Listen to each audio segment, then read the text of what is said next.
Welcome to my stream, where knowledge reigns supreme. Calm and collected, I'm about to go live, you know what I mean. Got high expectations, gonna teach you something new. Learning, hacking, exploring, there's so much we can do. Feel the excitement as we dive into uncharted lands. New discoveries await in this digital wonderland. Together we'll unravel the secrets, unlock the code, no limits, no boundaries, all knowledge will explode. Welcome to my stream, where the fire of knowledge burns bright. Chat with me, let's embark on this journey of delight. From the basics to superpowers, we'll learn and grow in this stream of knowledge. Together we'll grow.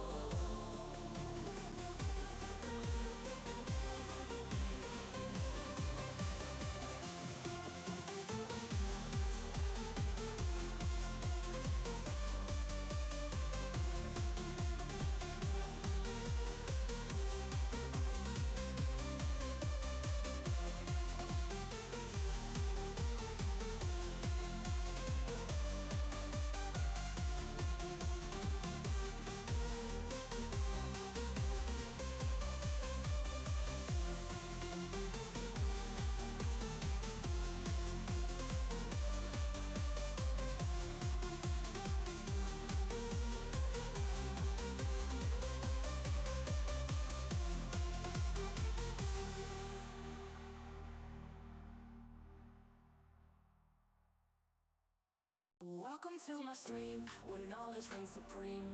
Calm and collected, I'm about to go live, you know what I mean. Got high expectations, gonna teach you something new. Learning, hacking, exploring, there's so much we can do. Feel the excitement as we dive into uncharted lands. New discoveries await in this digital wonderland. Together we'll unravel the secrets, unlock the code, no limits, no boundaries, all knowledge will explode. Welcome to my stream, where the fire of knowledge burns bright. Chat with me, let's embark on this journey of delight. From the basics to superpowers, we'll learn and grow in this stream of knowledge. Together we'll grow.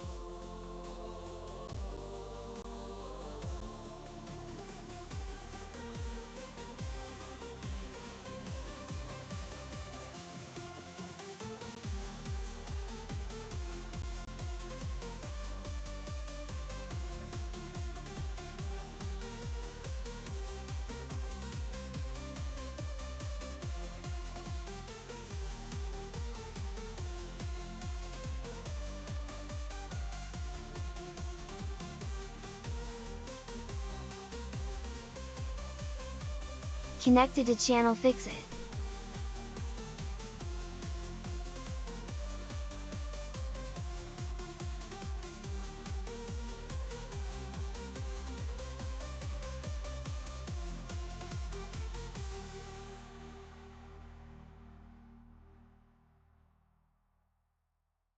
Welcome to my stream, where knowledge reigns supreme.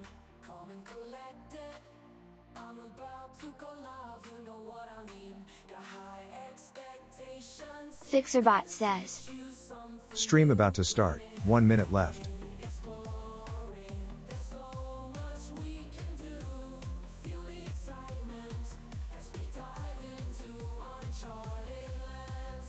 New discoveries await in this digital wonderland. Together we'll unravel the secrets, unlock the code, no limits, no boundaries, all knowledge will explode.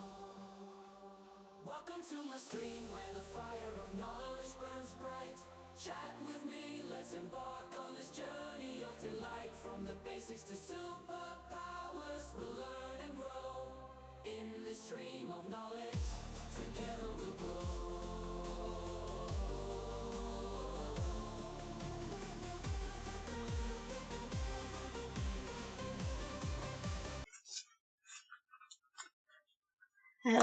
Hello! Such a long time no see. So I thought that I kind of promised my kids I wouldn't put down the grass.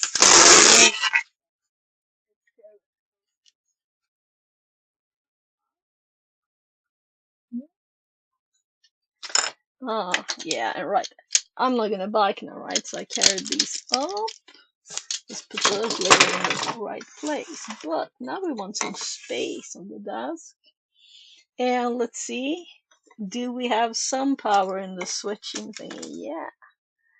So the phone that I have as a stream control, it didn't have any cable connected. So I connected it a little bit ago and now it had 65% power. It's probably because it doesn't have any battery at all. It all charged up at once. So I'm waiting for it to start. Yeah. So yeah, I'm back again. This time I removed my gallbladder. So hopefully it can't be anything more problem. No, it can't mess stuff up like giving me HTCO. Yeah, so the problem that I had, let's switch manually here, just a second ago with the camera was that this happened, right? But last time I didn't, this isn't the bear, and actually just having VirtualBox VMware. I'm like not awake, am I? So I had the VMware on and it didn't detect it either, but when I closed it down, the camera worked. So, well, yeah. Right. So yesterday, maybe you saw this. This was the first quite simple task in MetaCTF yesterday. So you got the flag just from doing row 13 on the first one. So it took about 2 seconds. I think it was the third one that I still have up on this one. Because, yeah, so we got a little chat. I don't know if it's still up. Nah, this was another one.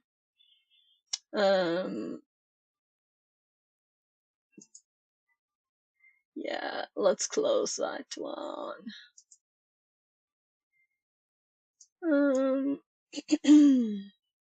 Anyway, we just added this bit to when it's sent to register a new user. And we got this from,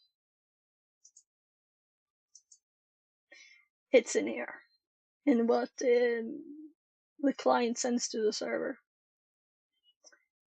So,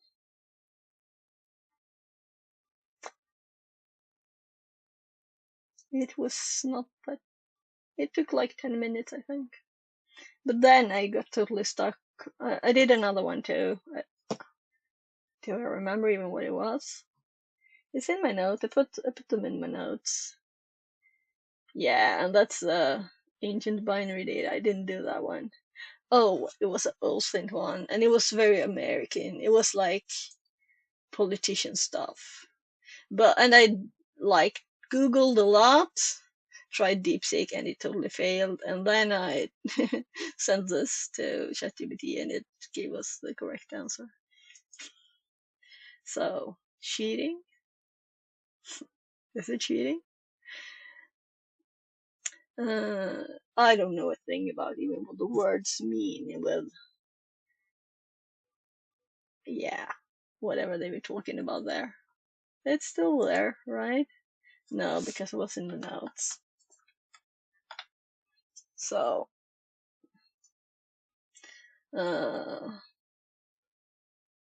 dark money and Senate, you know, I never heard these things. I've heard of CEOs.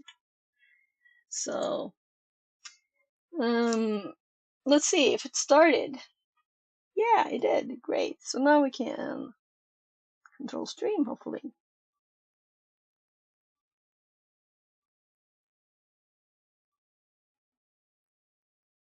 So, I should like send a message before I stream for the first time in several weeks, right? I didn't. Oh, it says out of power again, and then it says 78%. Okay, I'll do manual switching for now. So, and my fingers go towards the phone, and there's nothing there but 78% charging. It's actually connected. I brought the thing I had it connected to the AC adapter. It's downstairs now.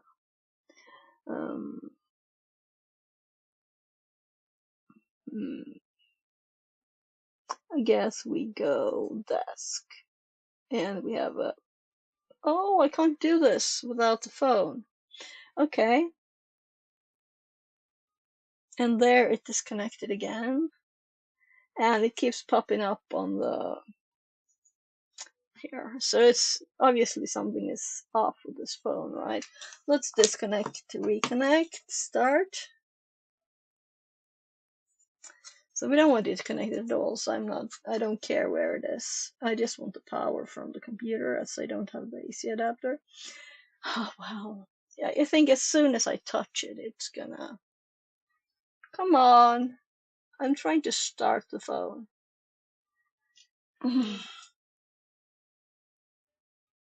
Okay, HTC. I think this is the first HTC one, what it's called. And I'm not going to touch it because it will die again, right? Anyway, all the things are still on the desk. So we have this here, we have the manual for the 3D printer, we have the filaments, an open bag still for the big roll. We have all the things. And there it popped up again, but now it's actually connected. So let's go to leave it to the host, right? We don't want to use speed transfers because there's nothing on this thing. It's just nice.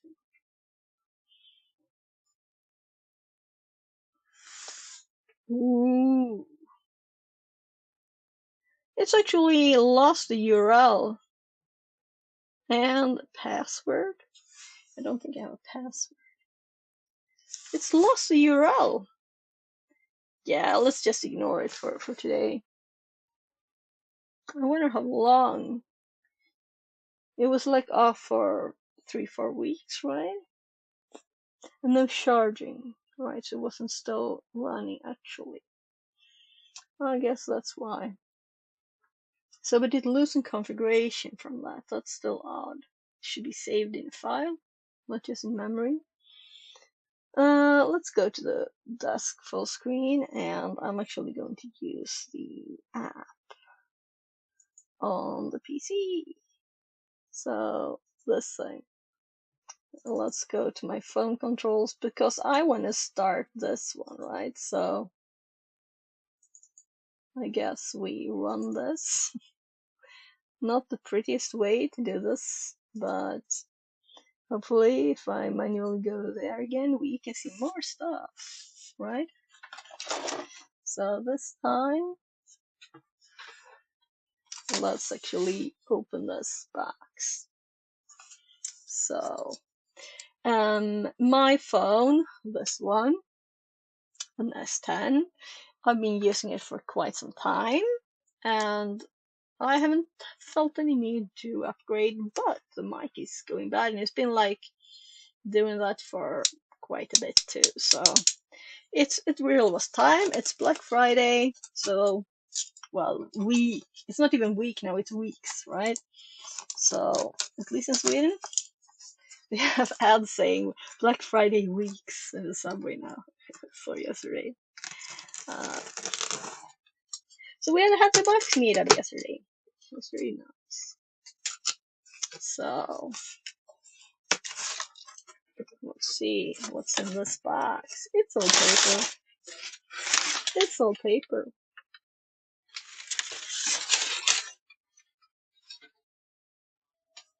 So we have some stuff. So you kind of go through these, right? And you never know which is the best thing. So this is just a thin shell. This is if you want more protection. And this is like several things. 2-in-1 wallet case. So there's the actual phone. This is the one with 3-in-1. So it's like protection thingies.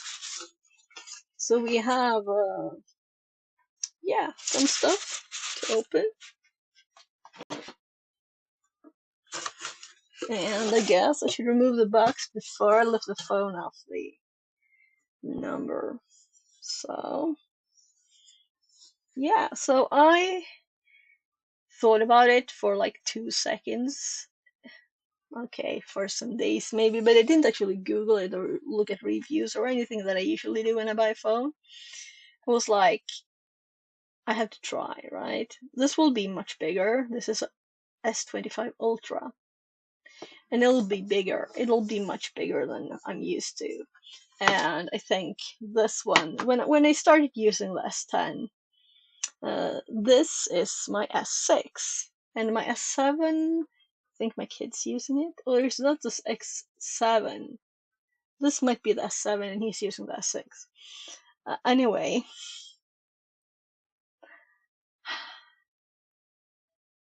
Yeah. Anyway, this felt very big. And I still can reach the whole screen, you know, with my thumb like this. But usually if you play a game, you use both hands anyway, right? And if you're typing, you use both hands. So hopefully it will also fit in my pocket this time. So it's time to see how big it actually is, because I didn't even go to the store and check it out, right? It also said just 9 left in the store, where they had quite a good price. So I was also a store that I know that before I bought something, it was actually a camera in this kind of format before smartphones. And I ordered it, and all the images got these balls, like snow in the air with like snow globes kind of thing. And I could send it back. I could send the SD card back to the store. And it's called Dusty. It's a Swedish one. Yeah, so it all seemed to work. So that's probably not a good thing to do, is it? I'm just supposed to cut this. There's even tiny little arrows. So I'm trying not to show the bottom of the phone, because I'm assuming this is where we have like codes and stuff. They're just on the side. Yeah, then I can show this side. So we have little arrows and little arrows. And there's actually tabs to pull, so. Anyway, so this store, I could send it back, even though I used it taking photos over Christmas, and I was very disappointed because it was horrible. So it kind of ruined all the Christmas photos, this thing. So that's why I kind of trust them to, in case this doesn't work, I will be able to send it back, including all the open accessories, right? That's what I'm assuming. So here's the phone. Size difference. Let's remove the box of the old phone so we can look at them side by side. So also this one, it was so dirty, I need to buy a new one, because I'm not gonna stop using this one. It's an excellent camera, right? For example. So there's supposed to be a cable in here. Very low cable. And one of these books no one ever reads. Quick start guide. Lazy Grapevine says. Cheap viewers stream boo.com. Remove the space. At VikePWS. Hello, Panda. Pandatong says. Hello, stranger. I always thought you managed there to go do the remove message, but it still reads. So warranty, Sweden, other countries.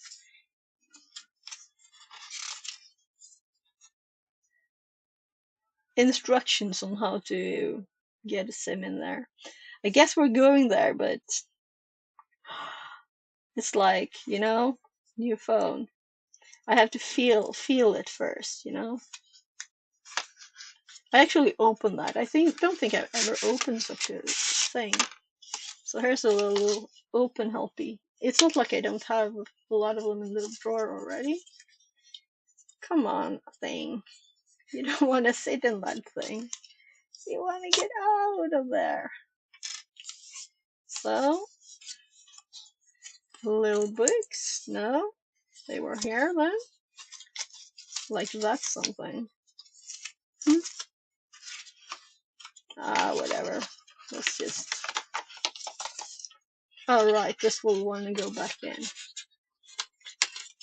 So, at least for a bit, we're gonna keep the box, right? Because hopefully it works perfectly, but you never know. I don't even dare to touch it.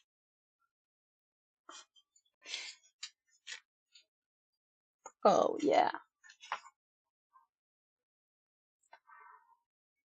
Really, I'm thinking I should go wash my hands because I have this protective thingy to put on it, right? And I don't want it to get dirty first.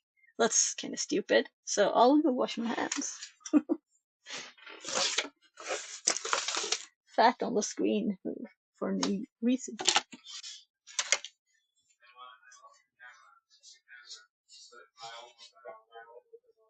So.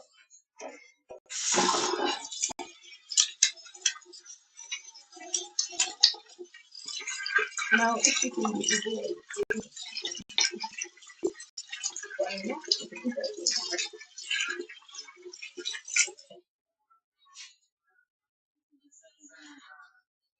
also, there was my towel in there because I haven't been upstairs a lot.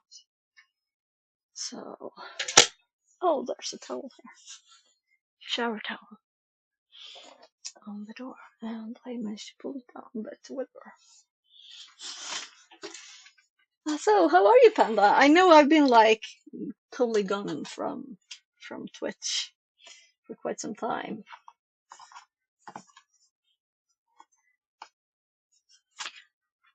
Winroth gave a tour of his restaurant yesterday in Discord. It's lovely. Oh, cool, cool.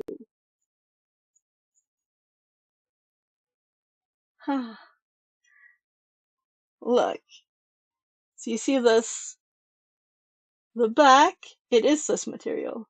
On the front, there's a protection thingy with the exact same $8 texture. for a beer is too expensive for me. Okay. So I don't really care for the price of beer since I don't drink beer, so. So here we have this going off. And let's be smart, right? So I haven't been in this room much for quite some time now. So it's probably quite dusty when I'm in here again. So let's actually grab the other stuff like the protection thingy first. So let's open this.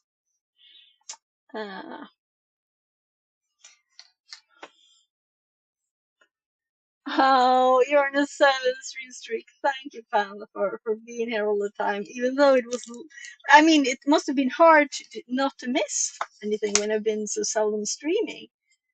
I know of those, probably 2 were like walking streams, right? And I was trying to get in shape first before, again, oh, look. So that's not supposed to be done. You're supposed to tear this thing. Okay, let's open up the one. So, there. So this one might have instructions that we actually want to follow. Clean your screen. Assuming it's new, it's clean, right? Screen protector, magnetic, QI compatible urban combat case. Clear hoops camera lens protector. And we want to put those there before we get dirt on it. And there's already like dust spots on this thing. So, and these are so big, right? The cameras, that's like, what is it, 2 millimeters or something. So this is the box. Oh, with the glass. Oh, okay. This is interesting. Also, this is the box thing. Yeah, it was like, this is, interesting. So that's probably to place it in the right position or something then. And then we have the bit for, this is thick, really thick. So I'm not going to open it. This one doesn't matter much if it's dusty, right? I'm not going to use it though. But it feels very heavy and sturdy, you know. This is not like this flimsy thing, right? That probably was more clear once upon a time. So as it had this three-piece kit, I thought, why not, you know?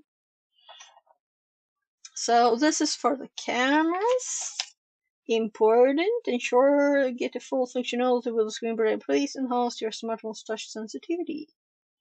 Settings, display touch sensitivity on the screen protector mode. Okay, great.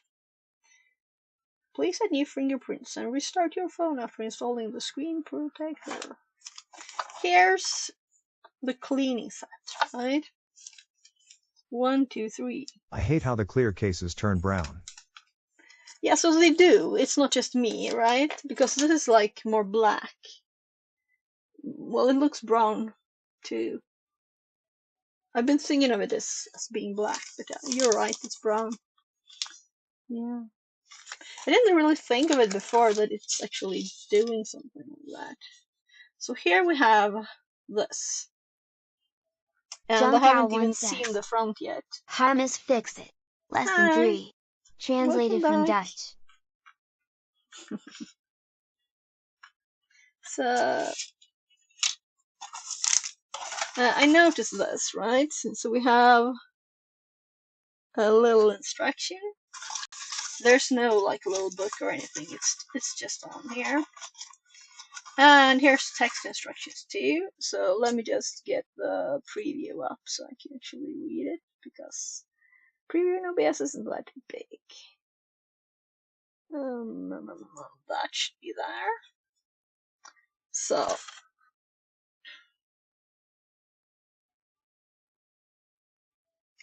well suited footprints and stuff. Easy and precise at home installation. Yeah, last time I tried it was of course on this phone, right? And it's got these edges, you know. I never liked these from the start. Now I'm very used to it. But it's still annoying when you can't actually click it in a game where you want to click on the edge, and you can't really do it very well because it's like on the edge. So I'm quite happy to not have that. Clean your screen, place the aligner. Remove the back protection, place the screen protection, apply pressure. And they're like doing it from the side. Place the aligner, remove the aligner. I'm reading it wrong there. Place the aligner is, of course, let's see, where is it for this image? And this is remove the aligner. Press out any bubbles. Lift and use a dust removal sticker.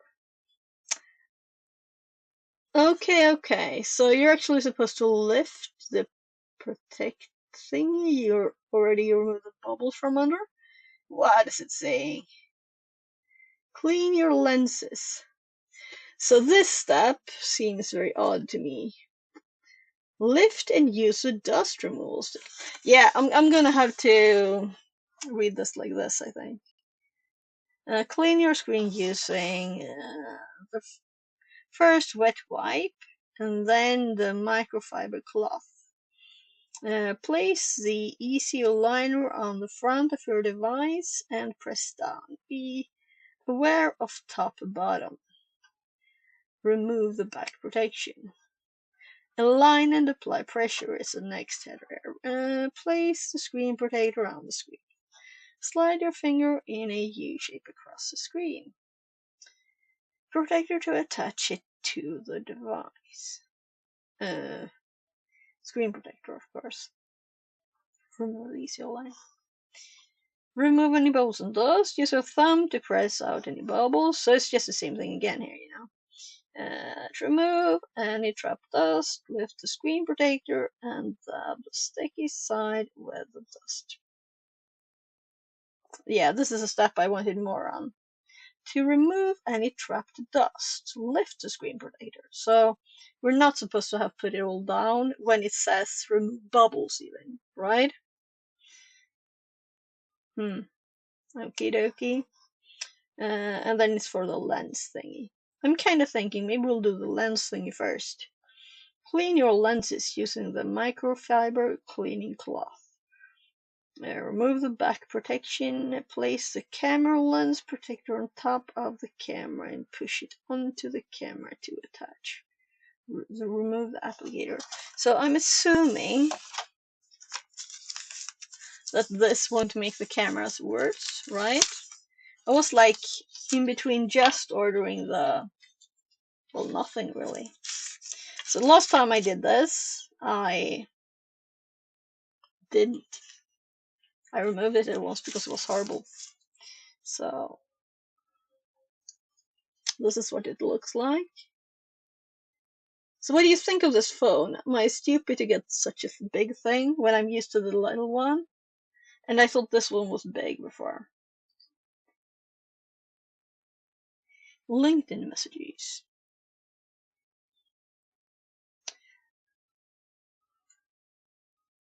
So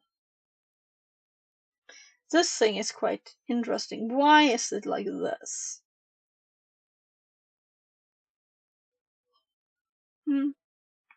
Well. So this looks very clean, but maybe it's not. Yeah, I can see some dust there. And also on the back, right? It's like magnetic to all the dust in the room, probably. So let's open this first. We still have the protection on there on the front. I haven't even started. It might not even start. I'm not charging it or anything. That's like the first thing I would usually do, right?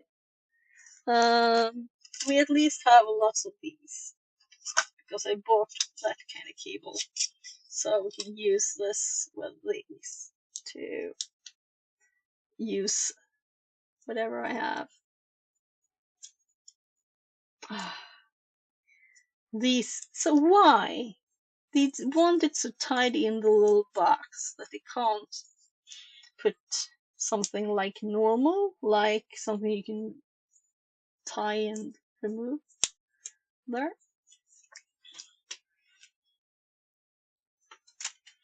So, oh, that's a tiny little one. I should 1 meter this.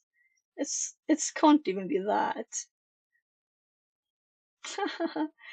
Well, it will hopefully reach over there. Let's see. So let's put it in one of the USB hub. Probably actually. There's one more. We have one extra. All of them are filled up now. So that's 7 plus 7 ports. So we could charge it, yeah. Should I do that? Let's wait.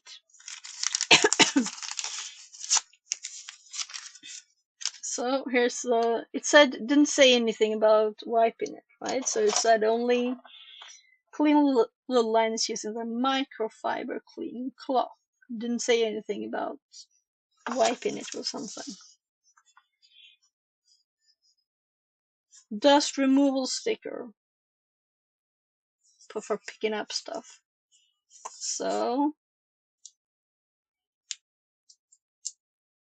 yeah, so you can split that apart there. And this is a cute little cloth. Almost worth the price for this little cute thing. Can you see the text on there? Number 2, microfiber cleaning cloth. But it's orange. I like orange. I like orange. So just let's feel it in my hand. Oh my god. How's this going to work? Yeah, I'll try to get used to it. It's very like cold too. Of course, I will never use it like this. I'll always have something on it, so I don't really care about hard edges because I wouldn't like this. But I'm assuming that the thing I put on there will be more rounded. So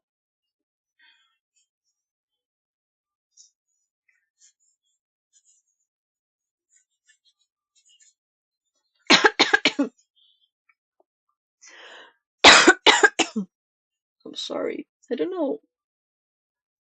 I was coughing earlier today too. No, yesterday. Yeah, I was outside. It's snowing, so probably.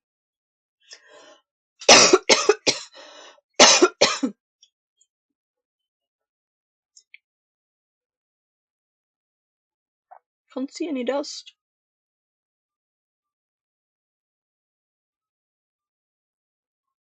That looks good, right? Since I bought it, I have to use it, I guess. So we remove this. Let's read before. Place the camera lens protector on the top of the camera and push it onto the camera to attach. Remove the applicator. So we'll just remove this. And then we'll just put it in the right spot and it will just automatically do this for us. So it's in the right spot. So this feels like odd.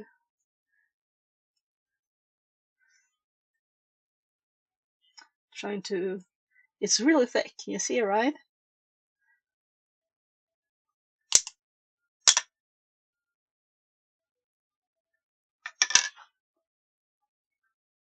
Huh. So I'm like, I can't see anything is there. It's invisible.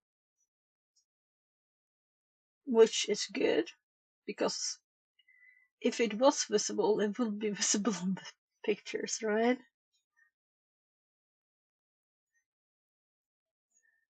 So that's the camera, and this is like a light thing, right? You can see that it's different. And now it's really dusty, so I think I opposited when I tried to wipe stuff up the second time. So yeah, it's just more and more dust.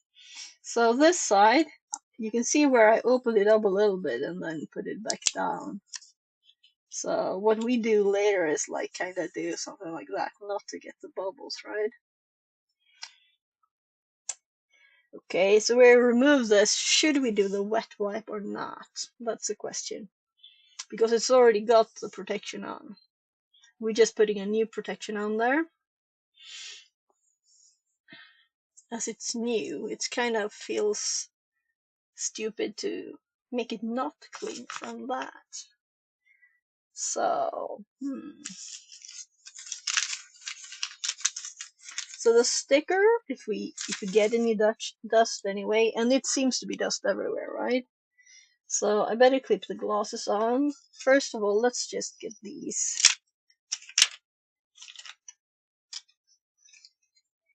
I don't know what on earth we could use this for, but I don't think we will. I think this is trash, right? So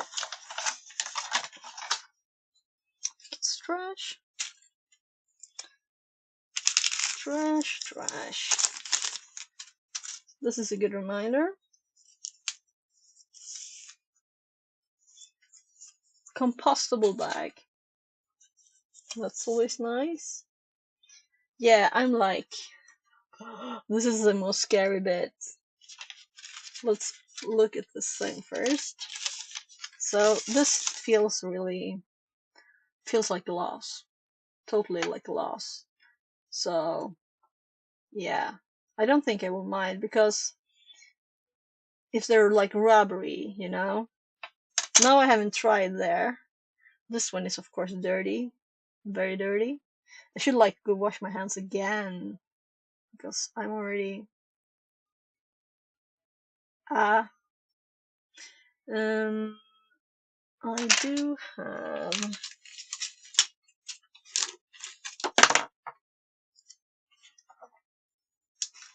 like those are for like cleaning hands, but I have these thingies for cleaning glasses here. I should probably remove some mess from my fingers.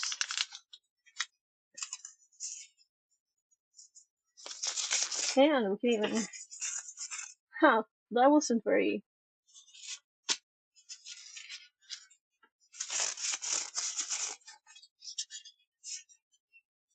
Let's skip the glasses, they're good. So now I'm not like very sticky on my fingers. Just a little. So another compostable bag. Where are you supposed to throw those? So I can see dust on this. So when I remove this, yeah, and there's like dust all over on the back too. This will be so like, I guess I'm glad that this exists. So let's imagine doing this. Top.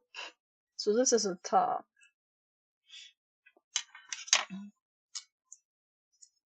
And I'm assuming the top, yeah, this is where the charger is. So it's supposed to go on like this. No?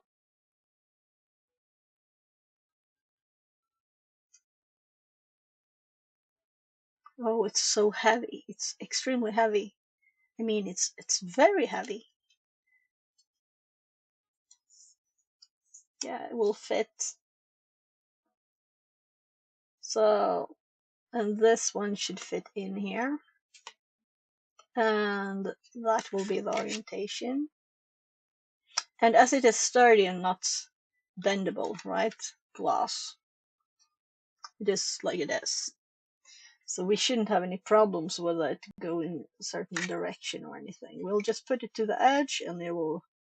And then for the dust that will end up under there, we can use this thingy. I'm like, this won't work, will it?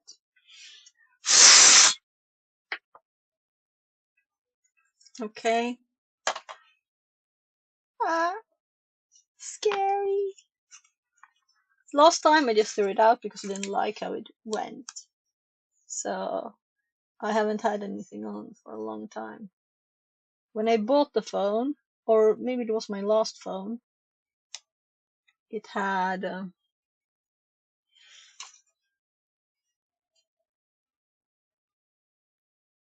actually not gonna blow it. There's a little dot there, otherwise there's nothing. And it kind of looks like it is not dust.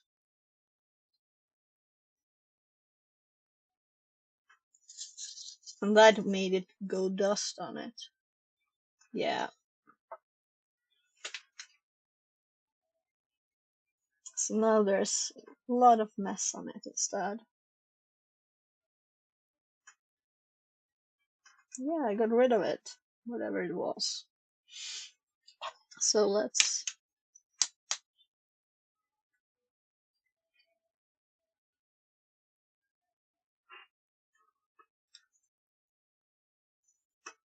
we'll see if I just tear it off at once, not being happy with it. But it is better. Yeah. I have a good feeling about this. Let's hope it's true. So now the guide is there. So Clean your screen, place the liner, remove the back, place a screen protector, apply pressure. Remove the liner, press out bubbles, lift, and use the dust removal stick. Yeah, that's the step where I'm like, what? What on earth? Because how could you possibly lift it, right? So that's why yeah, this makes it worse. It's like static. The plastic on the back of the glass, I think it is, that is. So when I remove this, we'll just put it as good as we can and hope that all the, I don't want to do it on top. Let's do it like this. So we have 2 of those now, 1 black.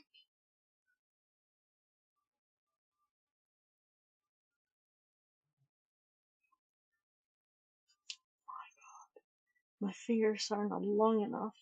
I can't hold it like this. Like technical difficulties from having 2 tiny hands.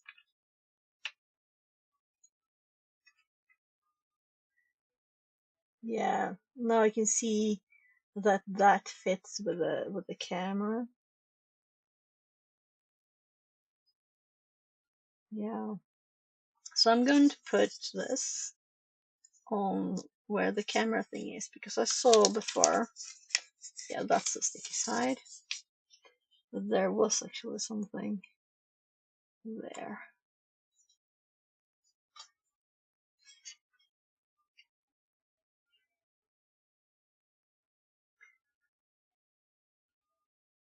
So, oh gosh, ooh, it's like gooey. I believe the underside is like gooey.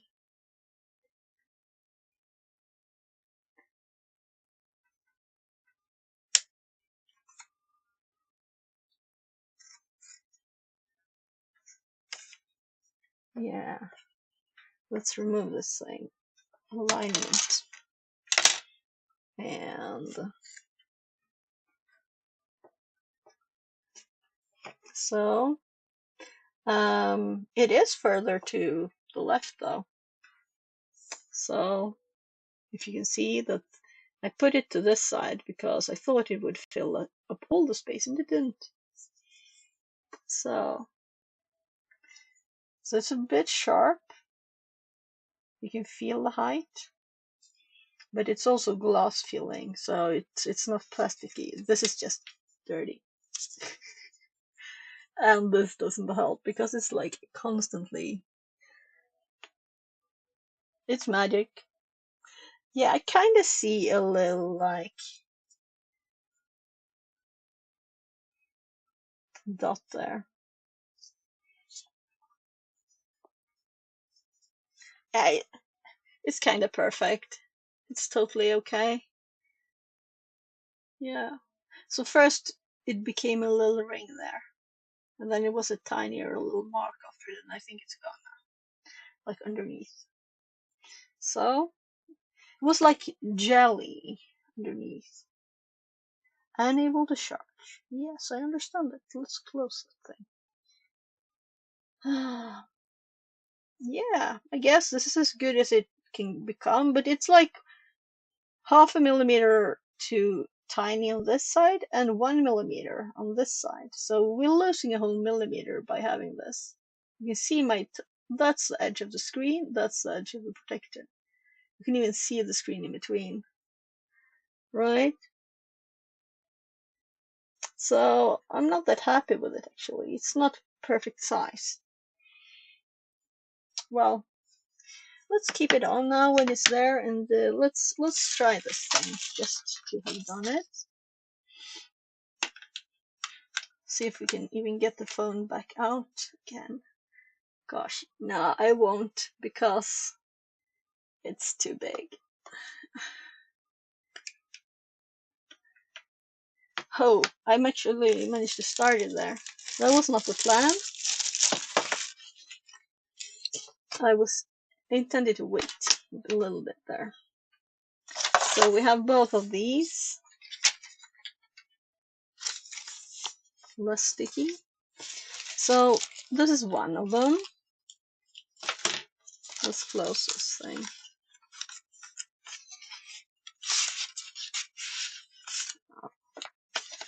Couldn't get it back in, so.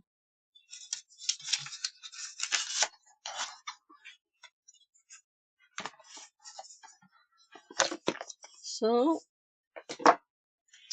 yeah. Okay. So it gives us lots of languages, it seems. And I definitely want English. So I'm gonna clean this one now. I think I actually have protection thingies for this phone too. Actually, it's cracked, by the way. I don't know if you can see. There's like cracks on the back. That's one good thing with not having glass. There. So. Yes, jag kommer. So, my kids. I'll leave this. I'll be right back.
Ah, okej.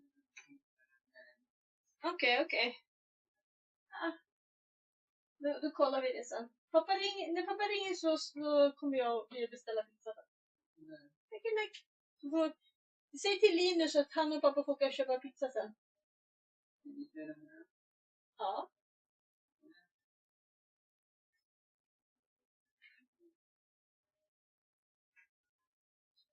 Linus, du och pappa får åka och köpa pizza sen. Ni får åka och hämta pizza sen. Okej? Okay? Så pappa ringer när han är på väg hem. Mm.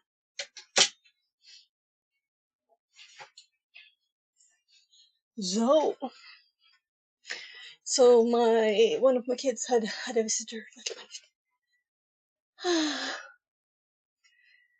So this is like, what if it had looked like this, right? Or lots of dust under there, but it looks kind of clear, like a mirror. You can see the ring light. So what can we see if we turn it off? Oh, we can still see the ring light, even though it's not on. That's quite good. It's actually supposed not to be reflective, the surface. So when you get one of these protections on, you break it, the feature it has. I kind of actually looked at some reviews after actually ordering it. That's totally logical, right? So this is amazing. It's actually good cleaning here. So somehow all the fat and stuff that was on this one is gone now. And I don't know why it was there, because it wasn't.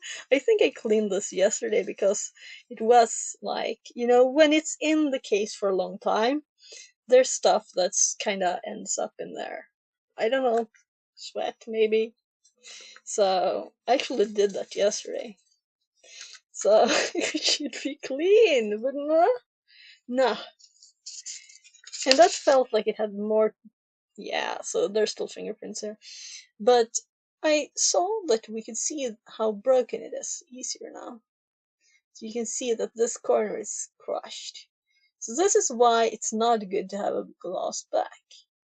Because it looks pretty when it's pretty, but when it breaks. Also, this is probably the sticky thing that I had on the inside there. I don't know what it is. So, and also still probably, yeah, maybe it will actually, I'm not gonna throw this phone out. This will be like chat or something when we are on stream. Maybe replace this camera with this camera with this. Let's see if I can get rid of this, because I had a hard time cleaning that thing. I think I managed though. There's actually a little hole there too where there's no glass, so it's not just a crack, it's a bit full now. So now this has done a good job. We got extra cleaning supplies. So now we can see, hopefully. No, it's still gooey there. Yeah. So I don't know what it is, but actually this stuff doesn't help. So this we're done with. If we get a new one of these, or is this useful to keep? Like, we could put it in the box where the phone was, right? Let's keep it in case we get some cheaper replacement later that doesn't have that with it. Also, this is still on the table, so sorry for the noise here. So we didn't need to use this thing. Well, we did use it a little. We need to tell it that it needs to increase the sensitivity, but it's on, right? Also, it is all not straight, right? So it's, this is when it's, this corner is down. This is the default, so it's angled. And that's not a nice way to have your phone, but I never have my phone like this, right? So we're going to start that soon. Let's actually plug the charge. No, because we're just going to the boxes, right? So let's do this first. So I have a Samsung silicone case, and I didn't select the clear ones because, you know, and also because of the goo that I cleaned yesterday. So I actually ordered this one yesterday, right? And I had just tried to clean this mess. So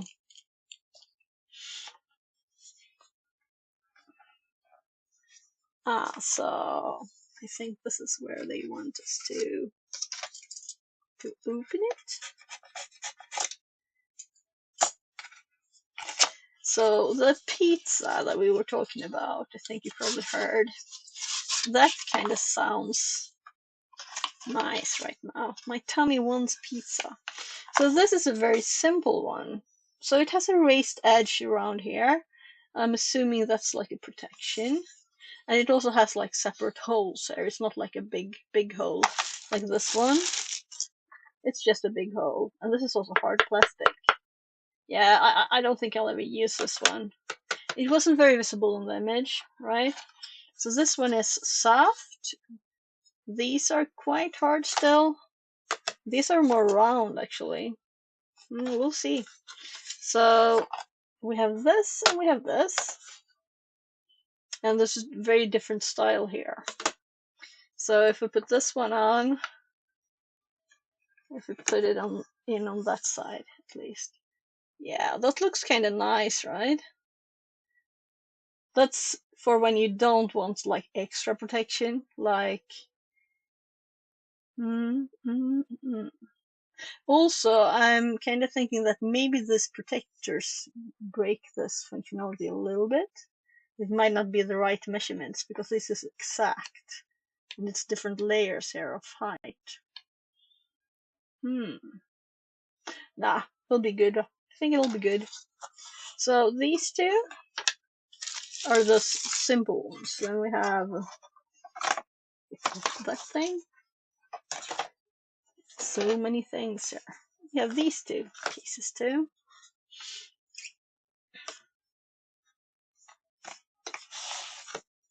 Let's get rid of the trash. So two of these. This one looks very wide, but it is very wide. So which one should we open first? What do you think?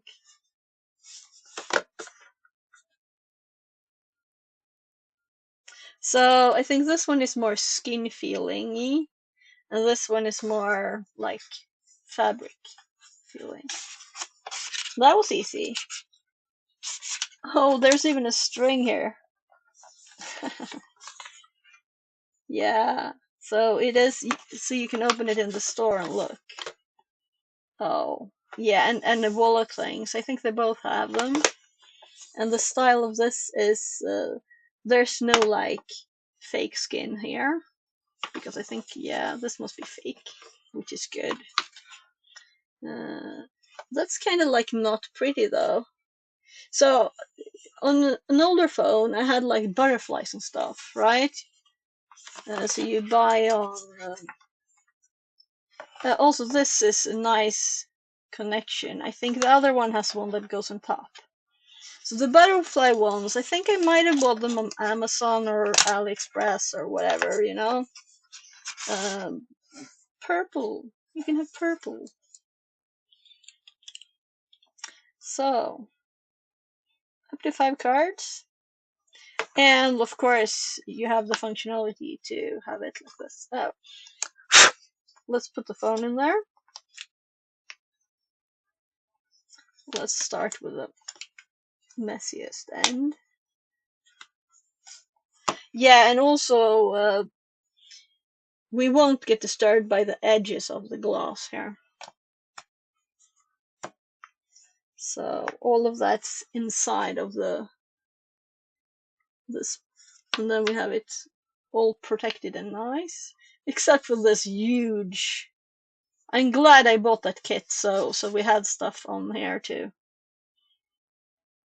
I thought this would be, well, it's smooth now, meaning these also touch the table. It's not like it goes down this side. That's why they don't have material here, I guess. Well, let's see what the other one looks like. But I like this. Also that it's not like the skin material here. There's no leathery feel or anything. This is just smooth. And I like that. Yeah, so it's supposed definitely to be that way. Not cheap mounted 1928. Yes, I don't like that there's no material over here. It feels like they were like, ah, that's too much work. It'll just fall off, right? So this is good. Just that thing, but the noise. Tiniest little bit that these actually touch the ground, right? So there's doesn't have to have. And this I think was the cheapest, which you can kind of see on the packaging. But it looked even nicer. Let's see. So I was about to remove this one too from the order because I had a lot of these. This is higher up. Yes, and it has the full thing here. So look, this looks better because it feels more protective. This makes a big difference. Oh, this doesn't have the half thing. Ooh. So there's no like fully stand. Oh, right, it had this thing instead. So you can remove this and put it in here. And it kind of clicks there. Yeah. So it's got this ring in here too. Let's see. You see? And also dust, of course. But this is much heavier and it feels much more protective too. Oh, this is a tough choice, right? So a little prettier, maybe cleaner on the top side, and tinier because look at this. I don't know if you can see, but this is like Theodoro says, 4 millimeters higher. Like, can you program it? I haven't even started it yet. It's all new. So we definitely will probably program something. So let's. Oh, sorry, boss. No problem. Sorry, I meant sorry. So we can put some cards in this one too. And let's put the phone over. This feels like cleaner, and this is like cheaper, you know? Look at the insides of these. Right? This is much thicker, which feels more protective too, but also it feels like it's, yeah. So the reason for this one not bending is this. If I want to like watch something for breakfast, you know, this is very good. So I'll probably use this one. And when it breaks after 1.5 years, I'm too optimistic, right? Because there'll be snow on it and it will kind of like bend and break and fall apart. Don't you think? And this thing. But this had much better there. Right? We actually have the full line around them. This is protecting the camera. And when I'm streaming, I won't be able to use these if I use this phone for streaming, but it's very heavy, so I think it will go like this. So I think I will continue streaming with this one. Though I kind of bought this in part thinking that the camera would be better for streaming. We'll see. We'll see. I'm thinking that hopefully Monday I will be able to. Oh, right, there's a pen too, and I haven't even started the phone. This is crazy, right? Just doing all the unboxing first, but I kind of felt I wanted that out of the way. So, oh, look, this one doesn't cover the edges. I like that it covered the edges. It's protection, and it also hid that this one didn't cover all the way. I don't want to do that. So the screen protection we put on there, we can see where it ends, like 1 millimeter from where the screen actually ends.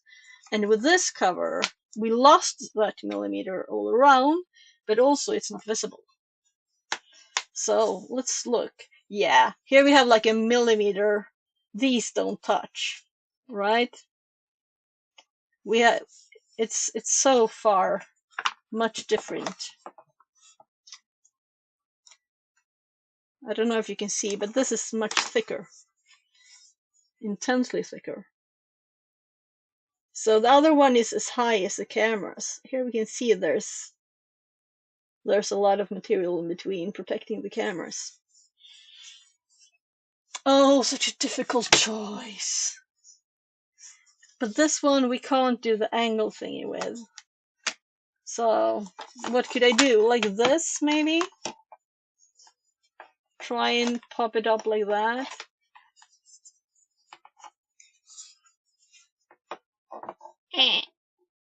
Yeah, it's not as good, right? So, but this feature is nothing I really want. It's nothing I want. This would probably also mean that if we wanted to, we could put this one here instead. So does it rotate? Does this one do that? No, it locks for more places. Yeah, it's the edge here that locks too. Right. That's why it's stuck. And this one doesn't have it. Oh, it has an edge. Yeah, so we could really use this too if we wanted to. Works fine. And we could also have this one just like this. And then when, maybe this is a nice, I'm inside, I'm at home, I just want to have my phone. I'm going outside, let's go shopping with some cards and I'm putting in my bag, I'll have some extra protection. Maybe it's good to have it like removable. Also, this feels too big, It's so high. So it's really this measurement here that is off. It could have been this high. That's quite much higher. It's like 2 phones. Oh, we can bring both in the same. So, I kind of still want to go back to that one. It's because we don't see the edges. I like that we don't see the edges. Also, there's no magnetic mesh in this one. Oh, also, no charging. It doesn't charge. Now let's put it out of that. And I heard the plane charging. Yeah, so it's charging now. Because I have a wireless charger for this phone. Right there. Like, gosh, this phone is horribly warm. It's just like that now. It's down. Oh gosh, what hot phone. So I guess I better click when it's actually readable, or I will go for that. I don't know. What do you think? I don't think I'll use this one ever. Wish I'd seen more what it looked like in the image. This one I kind of like. It doesn't have the magnetic thingy, so it won't lock to this one as this one does, right? So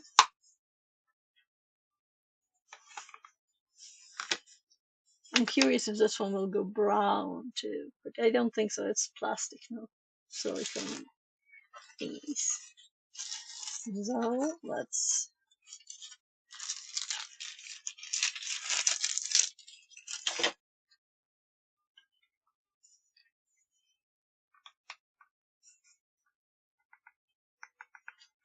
these edges.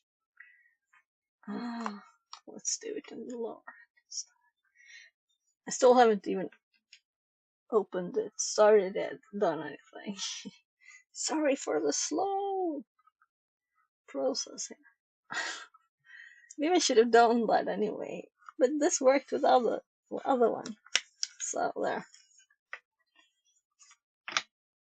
So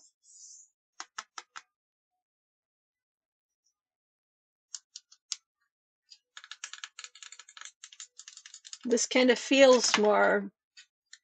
This feels harder almost. The glass.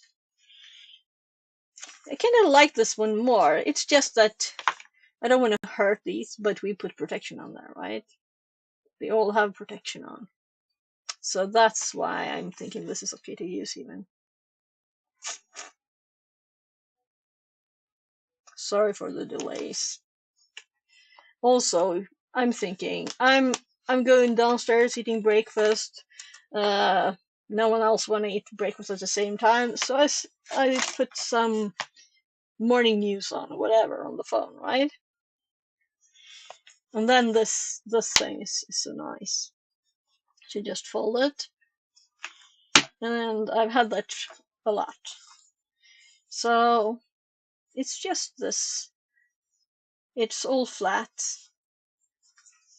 There's no protective thing in this. It's like the same height exactly.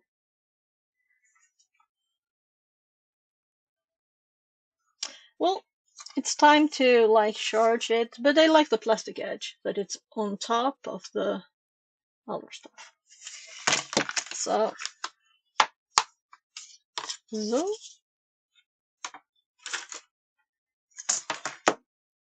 it is time for this thingy, right? We can do that a bit later though, but I kind of want to see how it looks. I did just close it though, so let's ignore that and let's actually grab the power cable that came with it and plug it in. Or is this long enough? Nah, it's a short one. Oh, it has text. India, XC19V. Okay, because it said 40 volts somewhere. Now, what am I thinking? It was watts, not volts. So, I can see dust on this now. But I kind of like this, what's this? Panther glass. It's glass. It's not like rubber, plastic, thin plastic film thingy. It's all got the same feel. It's glass. So I guess I can click on any language and it will show me the same thing, hopefully. Yeah. English. I guess we do US. Check out the privacy policy. Agree to the end user license agreement. What do you think? Should we do this now or should I do this later alone? And we do some other stuff. Because this is the unboxing done, right?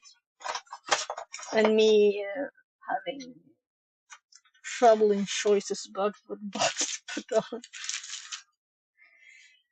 on. Also, it closed. So the first thing you do with a phone is to tell it not to turn off after 2 seconds. I agree of sending optional data. I agree to all.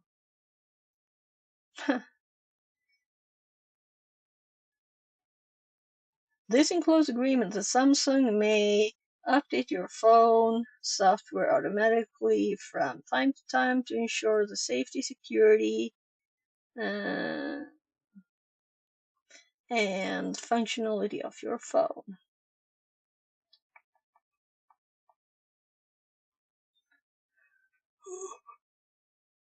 Let's do that one.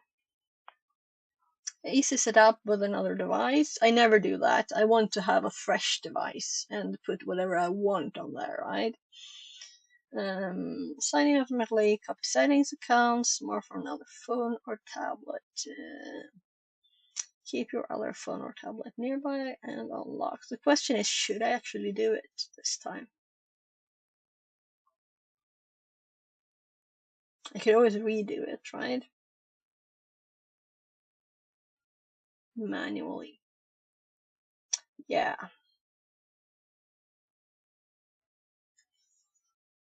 So I guess I won't show you our Wi-Fi password.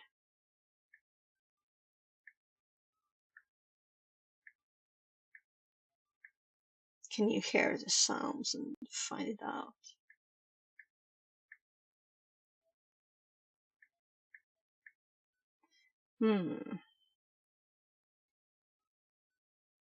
Auto reconnect. View more settings. JCP, proxy, meter network, MAC address type, randomized MAC. So, service provider needs to restart to set up features and service. Yeah, I have no SIM card in it. What will it say then?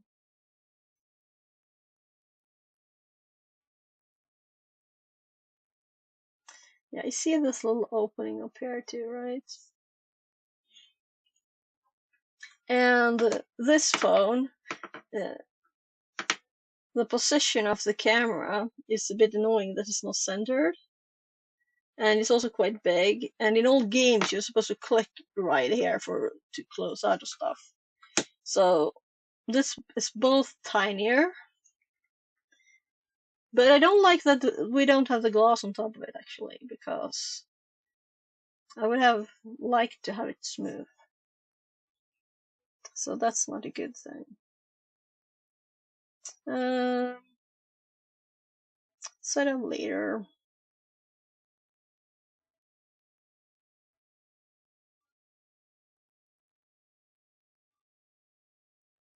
So I'm assuming I will need to log into Google soon too. It has 62%. Samaria1 says, Samsung is not it anymore, sadly XDD. Samsung is not what? Just a sec. Thank you, Ben.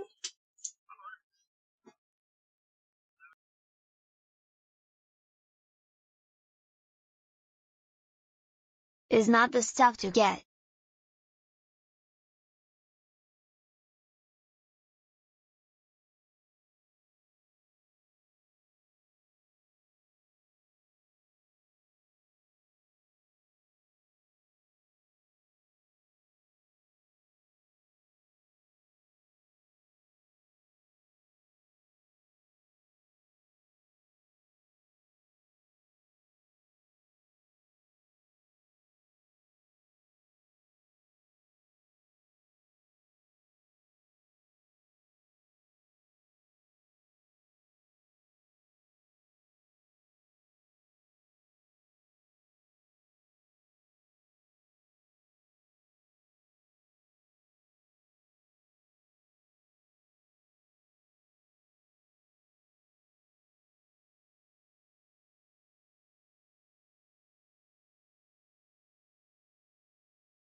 So Maria, you're a bit late saying this now when I already got it here. So I kind of like them though. I kind of like the Samsung phones, though my last one was an S10, right? Though I didn't like it at first. I did have the rounded edges, and didn't like that it was bigger. So this was bigger. This is like a centimeter in that direction and 1.5 in the other, I think. So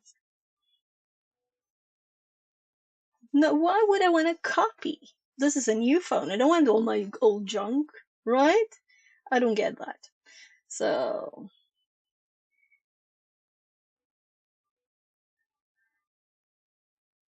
don't copy.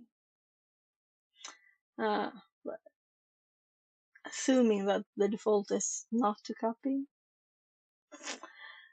Yeah, and then I sign in. So I'm gonna go talk with my kids about what pizza they're gonna get. I think they already know, so it will take like 2 seconds. ID's useful feature. I use copying all the photos, etc. Photos? No, I transfer those to my computer anyway all the time because it gets full, the phone, right? Swobob says. Oh, the pizza. All the pizza, yeah. So we're gonna order all the pizza now. Actually, I don't know if I want a pizza, if I want hamburger. Last time I tried ordering pasta, which they also have in the menu, but they said, "Oh, we only have that on lunchtime, right?" So I kind of wanted something less fat, and I don't like all the cheese of pizza. That's the thing. It's so fat. So sometimes you get like a salad. They usually have salads too, but I don't know. Maybe a kebab roll. We'll see. I'll have to decide quite soon. But he's on his way back home, so when he gets here, I'm just gonna ask him about what pizza he wants. Linus! Linus!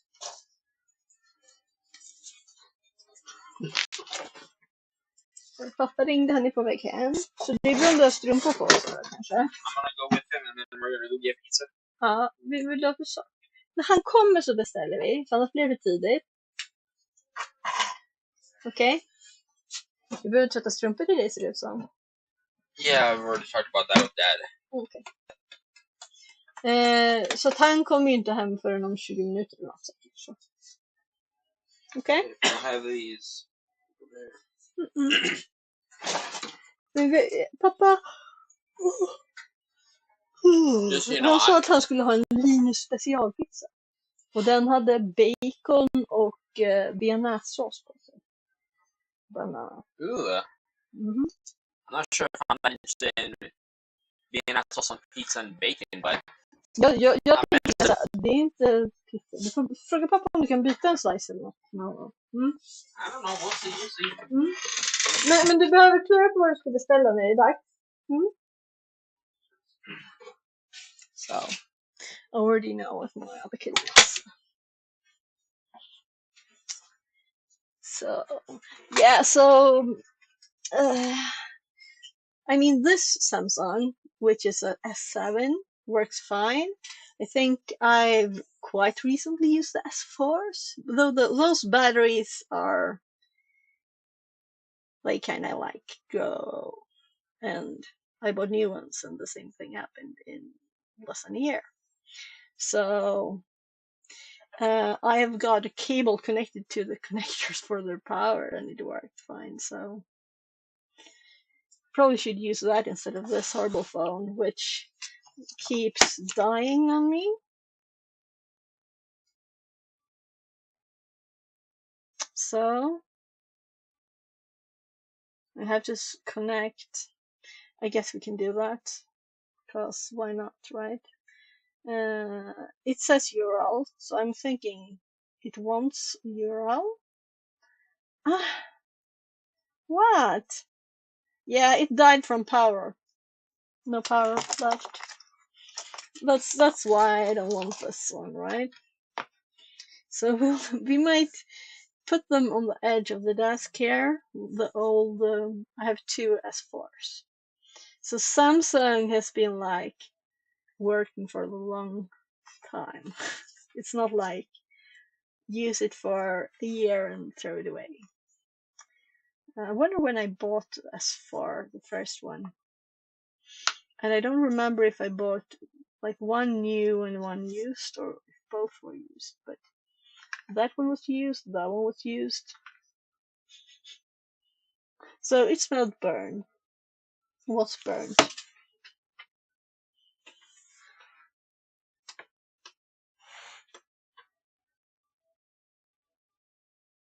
I'm thinking the only difference in here from earlier when I wasn't here and I haven't been up here in weeks is that the lights are on. So let's just put this one in there. Oh, yeah, we should remember this thing too. Important. Also, there's no buttons on this side. So one thing that I kind of hate with this, it's this button, because I keep pressing it by mistake.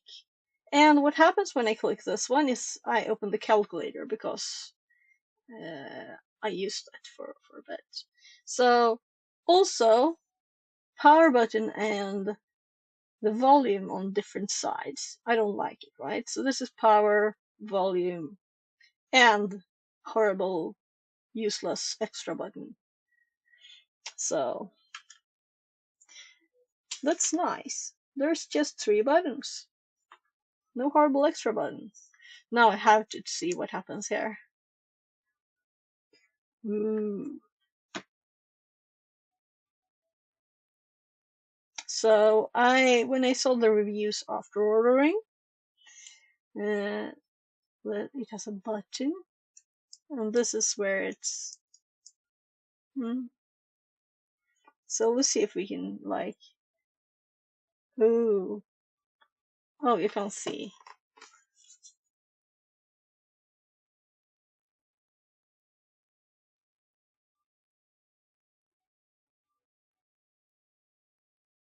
So when we're close to the area here, so can I type? That's not nice. It's opening by itself. Let's do this instead. So now with the pen, I want to put my hand on it. Let's see if this works. Write in text fields. Yes, that's what I tried. Your writing will change into text. To use the keyboard, tap the text field with your finger. So I'm assuming this is like just help because VR Mechatronics says, "Hey, how are you?" Let's see if we can read. No, it couldn't read what I wrote. Hi VR, how are you? I'm much better. Much better. So I was actually on the Hack the Box meetup yesterday. So I managed to go into Stockholm and do that. Yeah, this isn't working. I have to put my hand on it to be able to type. I was thinking, maybe we should print a few stones, smile, smile. Stones. That sounds like wasting. Yeah, it put a 1 where with the I. So I had to click it also because there was no backspace anymore. So I'll try this later again. Is there like a direction to this? I am assuming I can do this whatever direction. Okay. Okay, so this little clicky thingy, it's not visible, but when I click it, I get an edge to pull, right?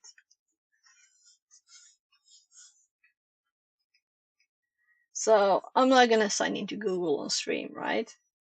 So I'm thinking this will charge and then we'll see what we do. New phone.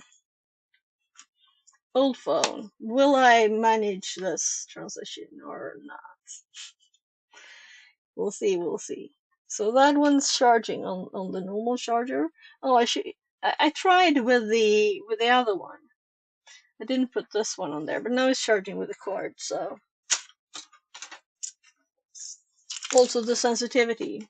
We need to increase the touch sensitivity there. Put it on the phone. Well, I need to at least. And we have all the phone things, right? Still here. And this is still here. This is what my desk is filled with. And last stream, which was long ago, we actually unboxed this, and it's just got a layer of dust. Because it's too many to close. But we can like put these, do stuff. So let's not do that now. By the way, I can see like marks where those have been on there. Samaria1 says, I'd quite you need new phone, you have breadboard 1 in their XD. Yeah. So, well, let's build a mobile phone, man. I wonder how big it would be to get all the components you have in a phone. And you'd want it to be able to run Android and to be able to have a touch screen big enough to play games. This is a touch screen, right? So you have touch on this. But it's not that big. There's a little difference in size. I'm really hungry now. And I haven't decided what to eat even. Let's hop back here. So I did the Meta CDF yesterday too, because when I got home from the Hack the Box, I was mostly like teaching there, right? I wasn't actually doing anything hacking. And the Meta CDF once a month, they have a little CDF, and this time it was 6 tasks, and this was the first one. We got this, and they said, actually, I have it up. What rotten into you? I encrypted the flag. Very secure encryption method. Windows even still uses it. And then you just enter this with a ROT13. VR Mechatronics says, I read GPT 5.1 how to earn 100 millions in a year in the USA. A GPT has imagination, I have to admit. Samaria1 says, very secure. Yeah, very. This one was not, I wasn't a fan of this one. It's so American politics, I didn't understand it. But, yeah, you can see my submissions. This was like, what Google popped up names, and I don't know who any of these people are, or anything. It was just, oh, this is an article that seems to be related to this topic. And then I gave up Googling. I asked DeepSeek, which totally failed, like, oh, this is the answer, this is the answer, this is definitely the answer. For like 5 times, and then I asked ChatGPT, and it got the answer first try. And that's like interesting. That's interesting. So if you have stupid areas of OSINT challenges that you haven't got a clue about the topic, you should probably do ChatGPT. So what do you want to do? We can do like just Meta CDF challenges. I don't think I could solve the ones I have left. This was a funny update. This flag is not the correct flag. It was inserted by a user during the CTF. If you found this flag, keep going. You're on the right track, but need to do more work to complete the solve. Yeah, that was funny. But this was like some virus got into their computer. Look at it. and I didn't even get to unzip that one. I just downloaded it. This binary, I started looking at it a bit, but maybe we should look at this with the help of ChatGPT, because I tried opening it Ghidra, and first I tried R2, and it wasn't like anything that I understood from assembler there. It wasn't like any, I don't know. And also, what I did see is that it just doesn't do much. It just asks a question, and then it runs a function, and then it like just stops there. I don't remember really.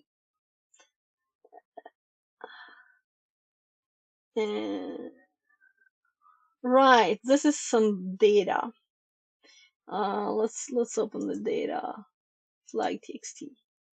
So it says I like terminal illness.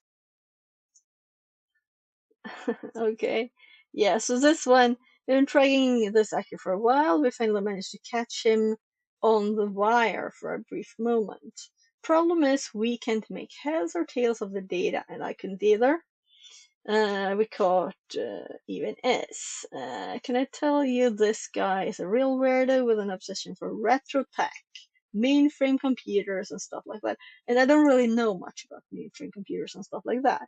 So this is the data, what it looks like in Windows. If you look at it in Linux, it looks differently, right? You can see other characters here. Cato says, Meow meow. meow. Meow meow, welcome back. Yeah, welcome back everybody. It's so much nicer to someone to chat. Huh? Just be alone watching Netflix or whatever I've been doing. So in case people didn't know, I removed the gallbladder. Which so phone did I've you been get? like off. Let's see, here it is. It's charging. The reminder to increase the touch sensitivity because I put a protector on. So it is S25 Ultra, and it's so much heavier too than my normal phone. It's like, it must be like 4 times the weight. I didn't really think of that. This in my pocket, my pants will totally fall off, right? Let's actually compare. We have a good use here for ChatGPT, right?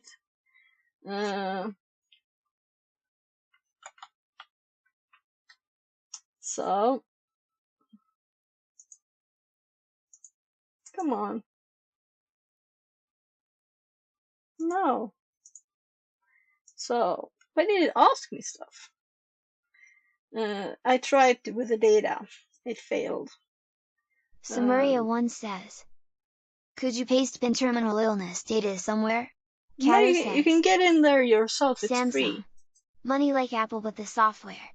I mean the interface, not Android itself. Okay, okay. So since I'm used to Samsung, you know. Oh, it didn't actually show you in, because I didn't have the camera up. Sorry.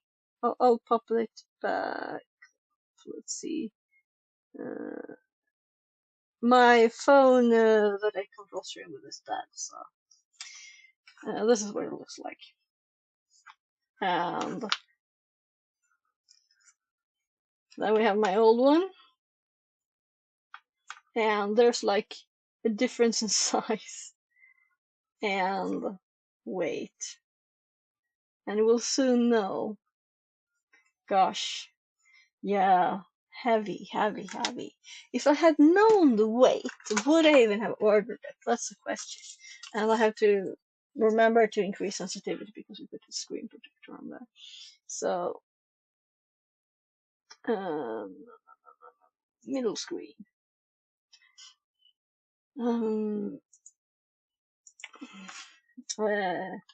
Weight S10 vs S25 Ultra. Let's do Samsung, just to make sure there's nothing else with the same numbers.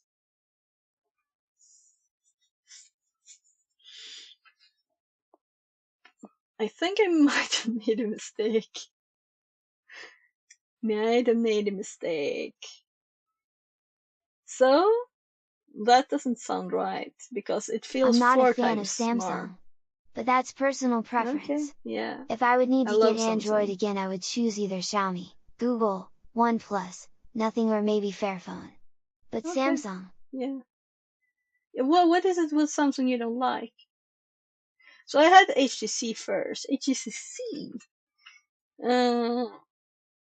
Let's see.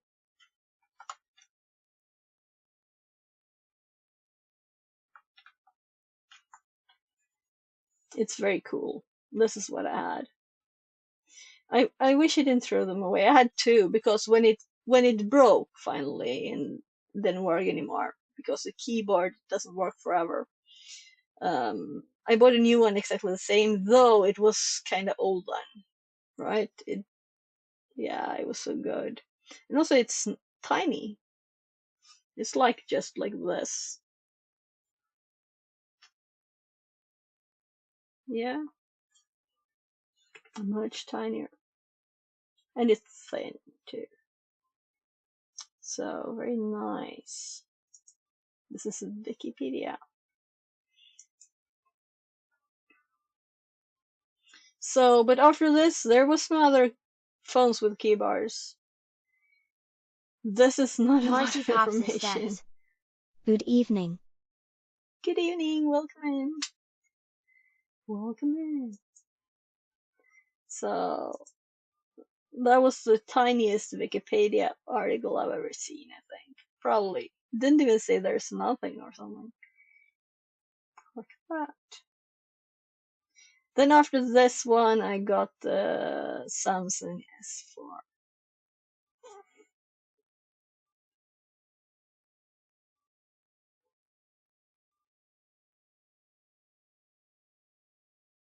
Kato says, Samsung had a very bad interface with TouchWiz, which was very slow.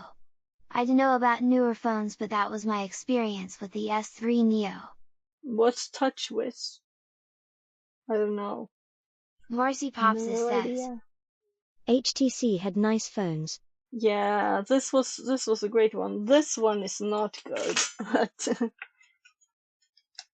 As soon as I Kato disconnect says, this phone, it dies. one of the My predecessors of hubby had One this UI. one. I don't know what One UI is either, so totally lost. So on the HTC C, I think I had another interface. You can change it. But after that, Samsung has just been perfect. I have never needed to change anything again. So As never I had to do said, anything. it's the interface Samsung put on plain Android.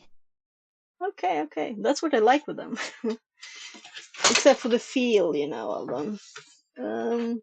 I'm like looking here in my drawers. Do I have the old ones?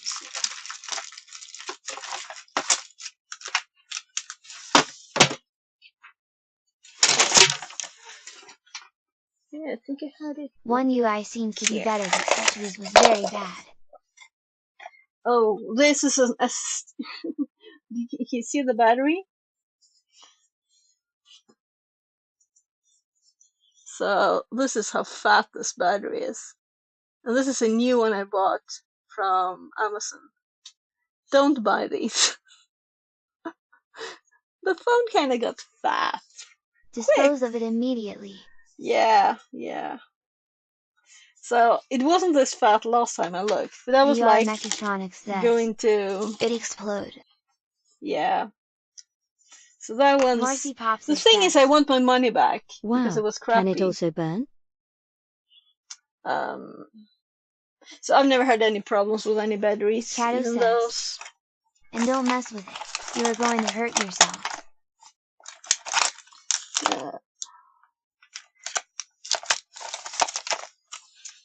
Batteries. VR Mechatronics says, and Amazon is free returns.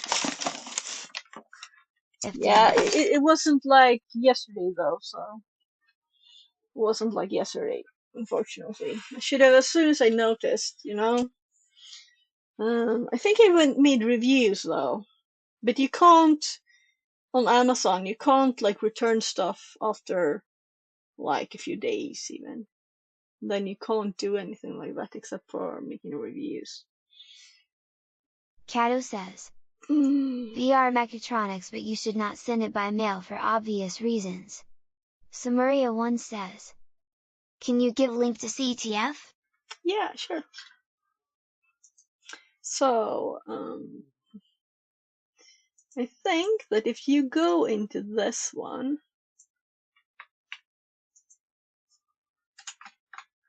the dash at the start is just for the TTS not to read it. So, that should make you be able to register for this, though it is finished, right? So this CTF was yesterday for 2 hours. It's a flash CTF.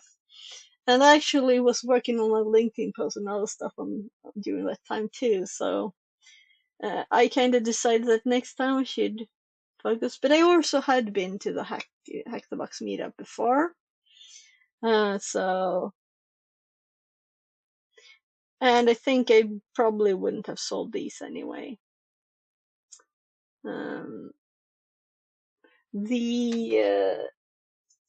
The most fun one of I the guess if ones you I did didn't solve register was in time, you this. can't access. No, you can. But I shouldn't show you the solution if you want to do it. Just a sec. Not Link on the isn't break. working as is. You can't like win anymore, of course. VR Mechatronics says, Yes, Kuben. Kato Papa come chat in. consultant, say return, then no choice. It's time to order pizza. I'm gonna leave this here so my family don't have to be on here. So I'll be right back. I'm just gonna order the pizza. Yeah, let's actually grab this thing for the.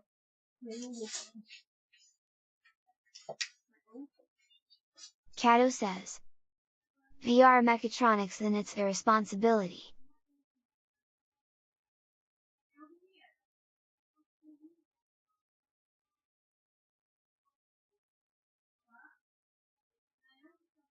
VR Mechatronics says, Kato yes.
So my kid's name is one of them is called Linus, and there's a pizza called Linus. So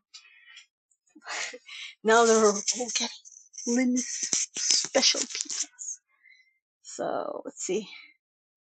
I'm just gonna order pizza.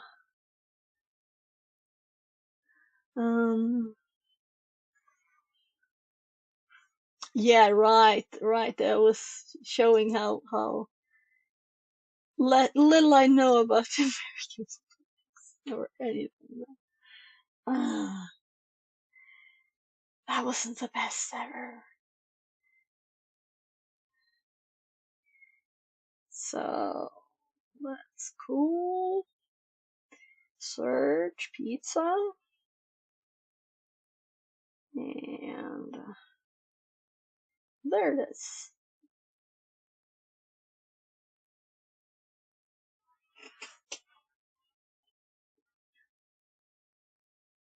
Gosh, I'm thinking of holding this. Hej! Jo, jag skulle vilja beställa 2 stycken såna här Linus special och en pizza med ananas på bara. Jag tror att nej, bara ananas. Jag tror att sonen sa sist att osten var ihopblandad med. Jag vet inte om det kan vara så att ni la ananasen under osten och han var van med tvärtom kanske, eller?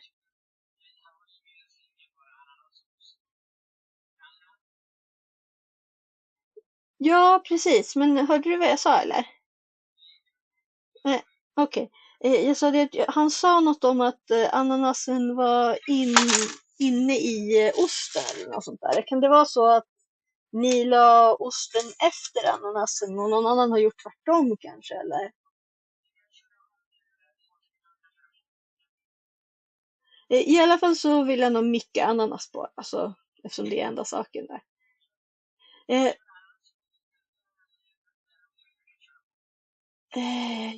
vet inte hur de brukar göra, alltså. Men,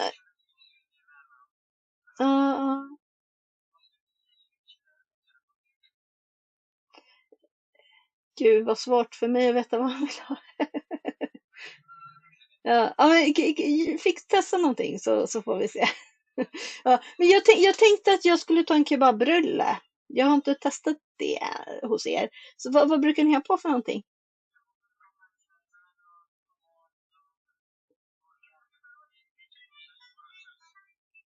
Okej, jag skulle vilja ha utan tomat och pepperoni. Och så gärna extra sallad och lök. Mm, yes, det blir bra så, tack. Ja, tack. Hejdå. So, one of my kids was like, I think the cheese was on top of the ananas or the pineapple, because he wants just pineapple on the pizza.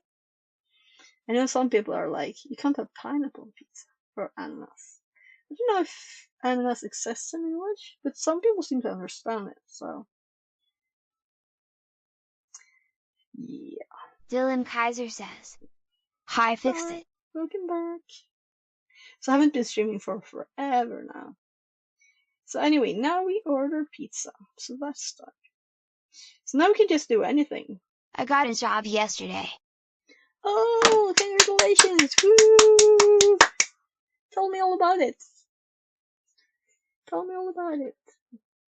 A tech job. Cool. Let's do some. I don't have any cool emotes because I haven't been on Twitch. What can I find?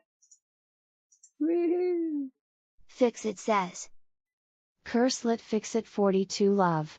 Dylan Kaiser says, I'm working on a project called Project Hedgehog.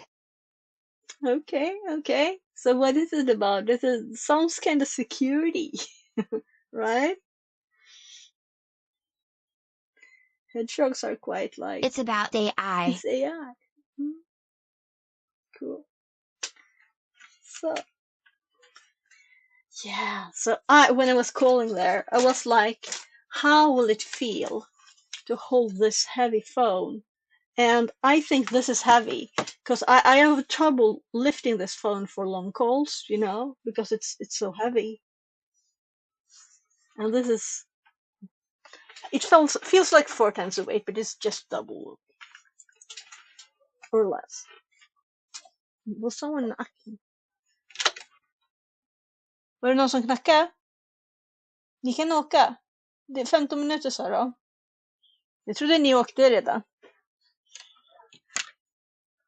Okay, so they didn't go to get the pizza. I thought they already just left. So, oh gosh, I'm still not in top shape, and I had to step over something here.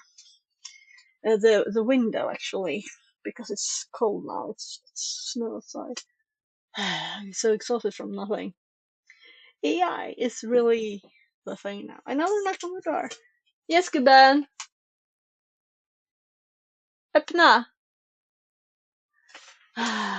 This is too much for me now. Jag orkar inte gå och öppna fler gånger, Linus. Jag blir jättetrött. Men jag sa ju det, gubben.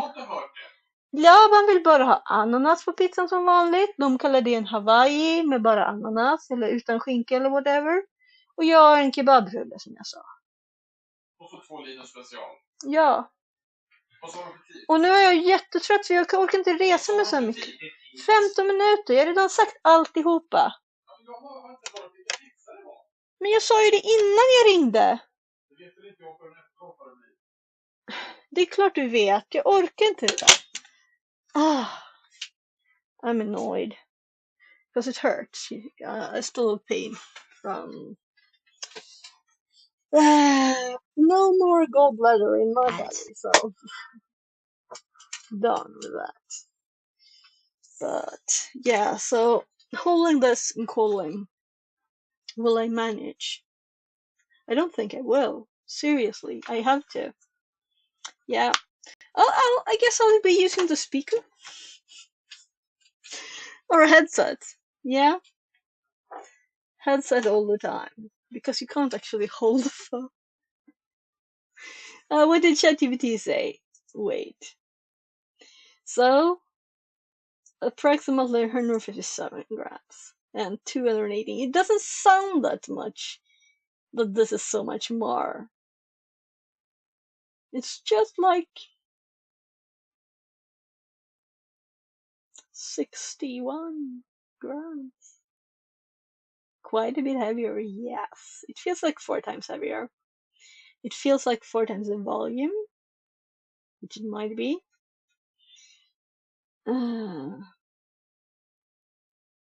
So why did it give us images too? Marcy Popsis says. Dylan Kaiser, what does it do? Detect them? Yeah. Tell us more. Dylan Do you Kaiser like this says. personality? Marcy Popsis sort of. Okay. Marcy Popsis says. Yeah, we want to know all the We things. want to know smile, smile. Not just this little. Dylan Kaiser says. My job is to explain what's in images to the AI so it can try and recreate them. Okay, so like helping it train, then?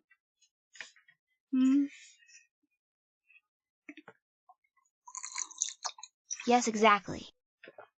Training. Marcy Popsis says. Ah, nice. I think I've seen like jobs like that. So this cleaning the phone thing didn't really help VR for more than 2 Mechatronics seconds. says. I guess I should Moto stop 16 that. Neo Edge I have. So what do you want to do, everybody? What should we do? Should we do like some hack the box? Should we? When I got up here, I still had everything on from us making stuff for this, I think, probably. And we just did the first 3D print ever. And I didn't even try to put the lid in. So let's do this. Because this is what we 3D printed, the first print. And the lid didn't get stuck in there as it's supposed to. So I put a little dot of glue. And I think it was VR who suggested I melt some of the stuff that fell out of it. Yeah, so it still isn't stuck, but it's supposed to stick here. And maybe I removed too much. And this is what the bottom looks like.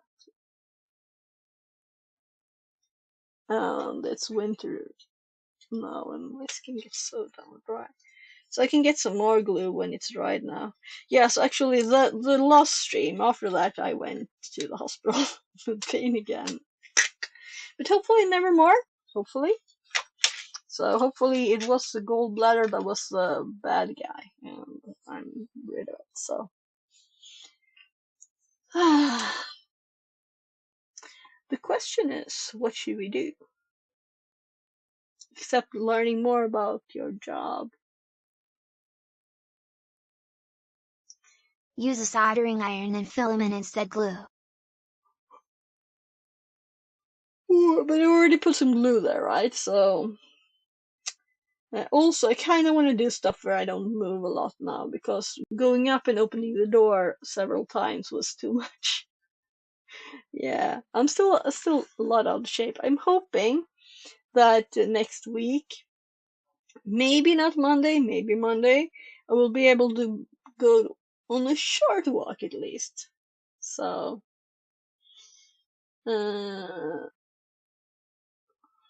so let's close these down.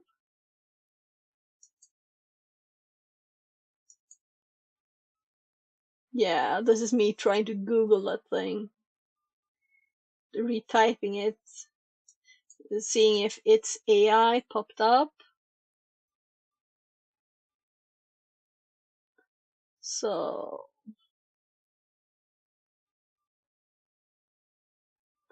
all the tabs are still here. Or even I put 3 browsers tabs in the same place. I added a line here. You can like customize. Right, this one doesn't have the background I selected. Why?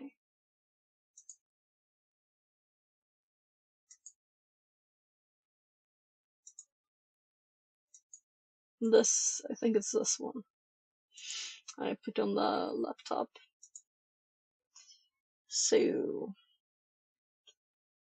So it was ancient times since I wasn't on Hack Me. I haven't been on Hack the Box either, except for like on the meetups. But then I'm like teaching. I'm not actually doing anything. So I haven't really been doing anything at all. And probably not electronics, because I Dylan don't want to Kaiser move says, anymore. I prefer home labbing with VulnHub personally.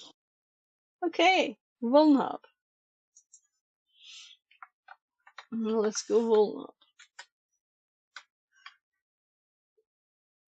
So, I think I have done this like maybe once. I can recommend a good box too. Yeah, go for it. Just tell me what Do you the want. latest one. Latest ones. I'm like old timeline.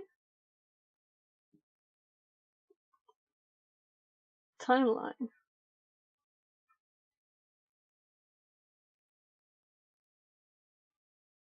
Is this the latest one? They're all at old. That's the first machine I ever cracked without help. Matrix Breakout 2 Morpheus. Yes. Samaria 1 says. Well, if you cat flag.text since term, it's literally the answer. Yeah, I thought it was something like that. In Xterm. So Xterm. Because what ChatGPT managed to find or think was that most of it was like controlled characters, and it was drawing something, right? And I just don't know. So Xterm.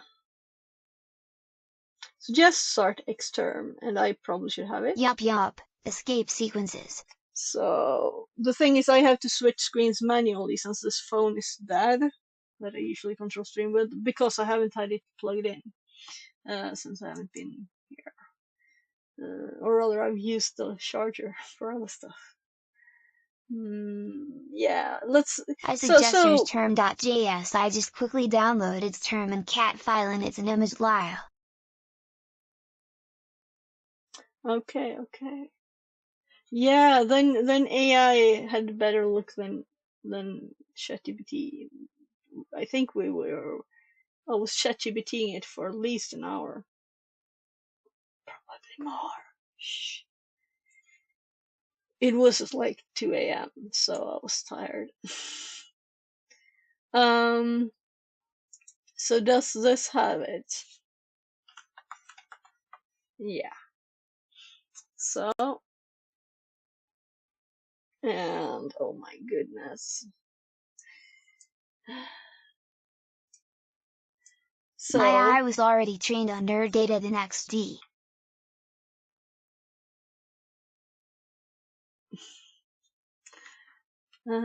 maybe. So, let's see. Yeah, it also actually suggested a brute force attempt to try different decoding ways. So it was running during like 12 hours or something when I was sleeping. And when I got back, it was still no output, so I don't even know if its script was correct. I didn't care about the last one because it was late. But too late. I should have been sleeping long ago. So I'm like, I put it, I can't see this.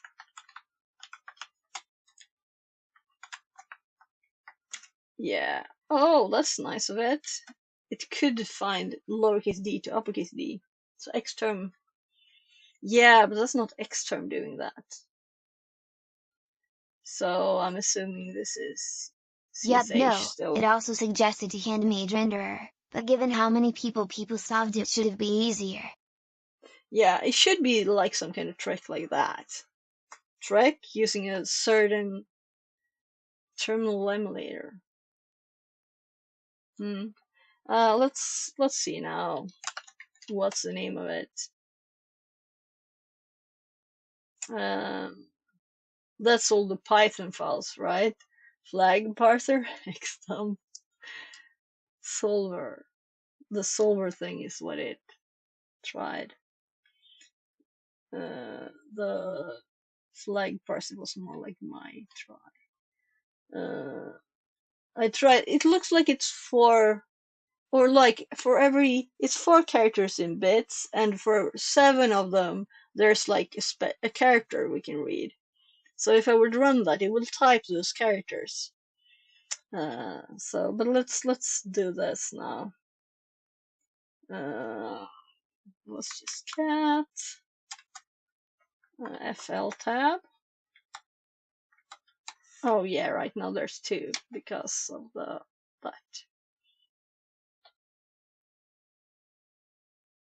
Yeah, so it's graphics. And it's actually using something called Tektronix to print it's image data. That's why you can't get any text from it. Yeah. So it's kind of what I ended up thinking. But I didn't have a clue on how to solve it. This is a good trick. But let's find out more about the Tektronix here. And I'm looking at the phone that's all black again to switch, and I can't. So Tektronix. And that was the flag too. 75 years of experience. Okay, this is a company.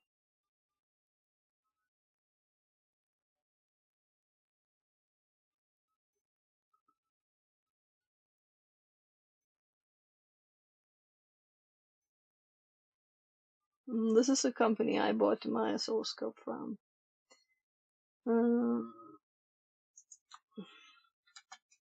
Linux. So soon I will get food. I really wanted food. Tektronix instrument. My Tektronix also uses Linux operating system. VR Mechatronics says. Web link. I ordered this one.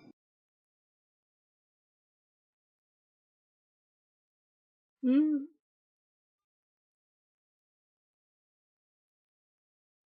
Ah, nice. It's actually orange.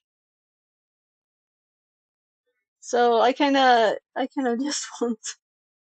I'm boring. I just want Samsung phones. Graphite. Cool, cool.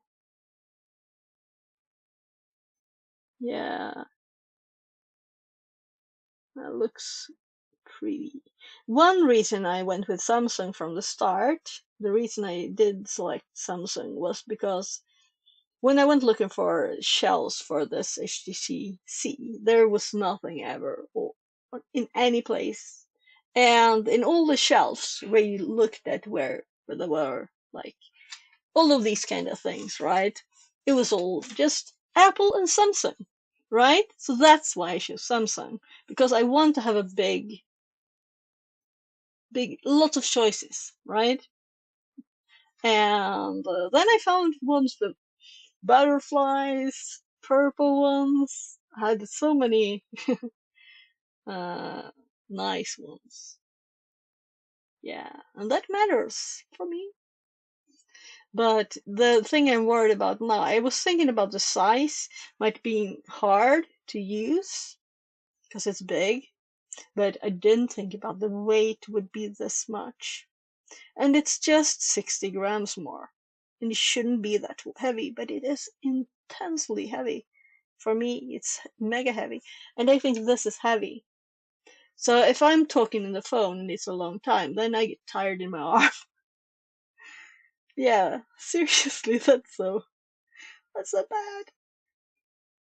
Yeah. Well, this looks pretty.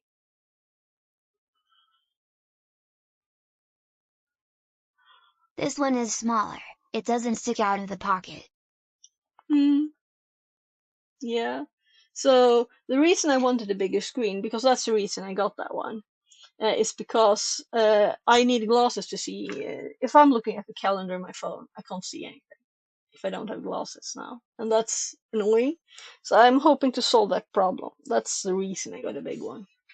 So I'm hoping that other stuff will kind of solve it themselves when I get used to it. So I'm not gonna give up after just feeling it in my hand and going like, oh my god, it's 4 times the weight of my old one. Oh, my shirt got stuck in like the T-point. So we still don't have any hits on this. Let's go Cali. And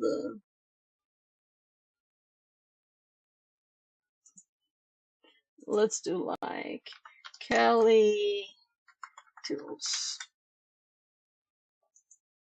Samaria1 says, it's maybe just Sixel image format. I don't know what Sixel is. No idea. So let's look for Tech Tronics, and of course it's still red after 3 letters being red. So Xterm is obviously in here then, no? So I didn't install Xterm, it's pre-installed.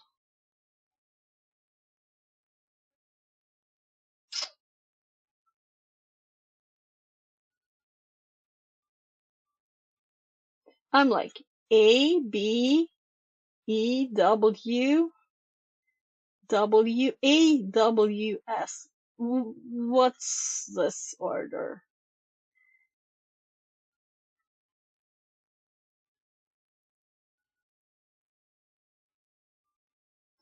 So John is the longest.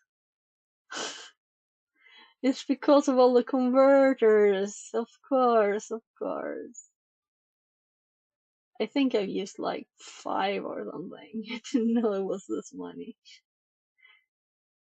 Ah, that's CryptoJohn. Bitcoin to John. Bitwarden to John. Cisco to John. Cisco Cash to John. So many. I have no idea what Tiger is. Tiger Crown. Oh well, didn't find the tool. So the thing is that I already run it, right? It's already there. So let's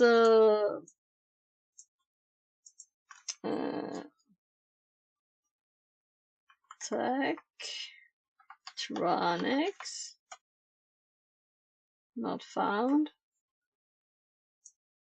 I'm thinking that this is a separate program.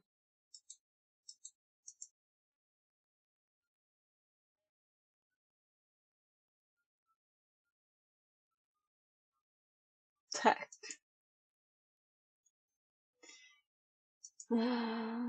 Oops. This term So uses Tektronix 4014 emulation to display Tektronix graphics images.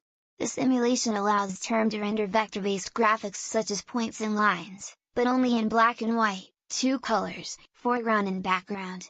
The Tektronix graphics in term are enabled by running term with the T command line option, for example, term T, and setting the term environment variable to Tech 4014, or Tech 4014. Okay.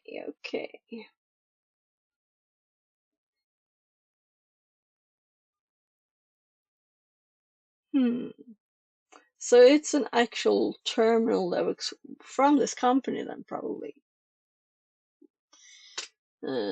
Which is like slightly logical. Web link. Yup. Yeah, with them now making oscilloscopes and other Like VD100. things. Yeah. But more obscure. So if we think like wider now and think other CTF challenges, we should have a list of these, really, right?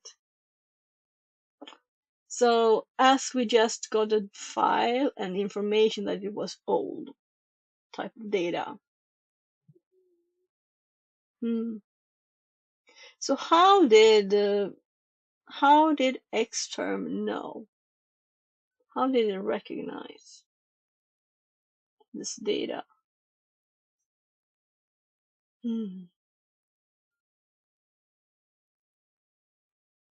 So 1974.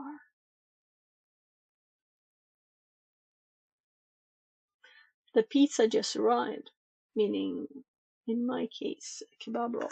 I'll just be down. I'll come back into the game.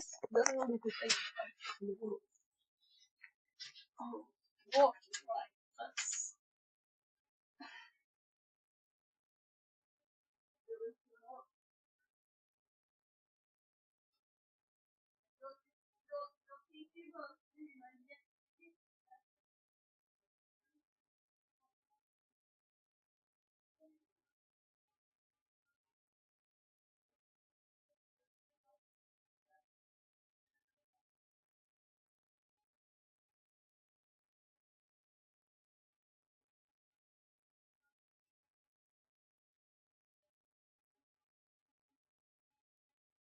Emulation works by detecting the escape sequences in the text stream that instruct the term to switch from its normal VT100 to VT220 text mode to the Tektronix graphics mode.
Ja, ja självklart. Självklart.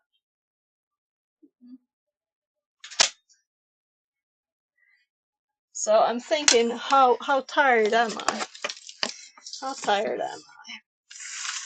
Maybe I should not do much longer. But this is extremely interesting.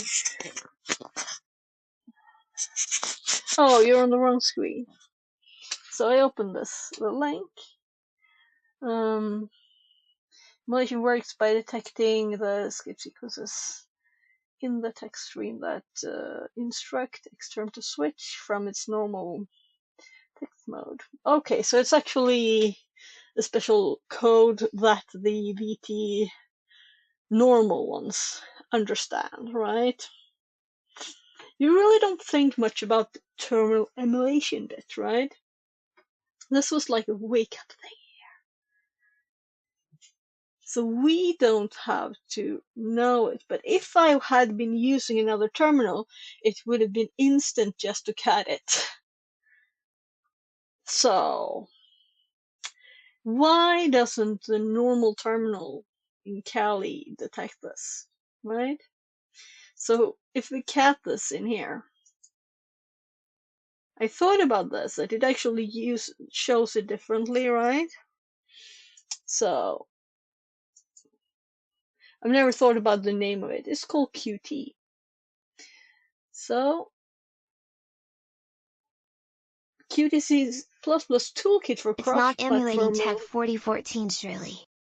Yeah, but this says it's a application development. Singles are her estimated. So this is not really a like normal Linux terminal emulator. It's just intended actually for coding, or programming, development. So maybe that's why it's not like as close to the original.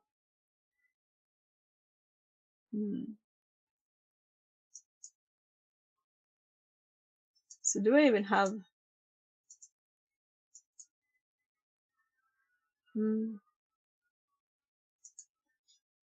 Yeah. So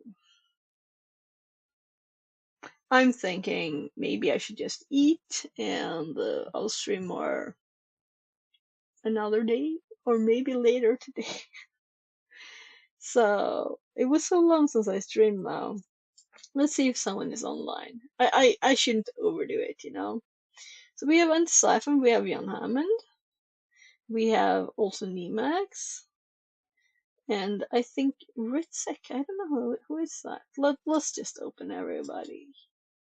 Actually, even me, because that's a good way to raid. So let's see what's John doing.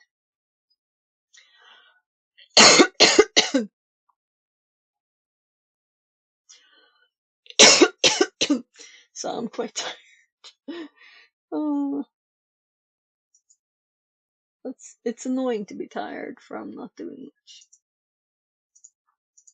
And of course, we don't want my stream's audio to go on.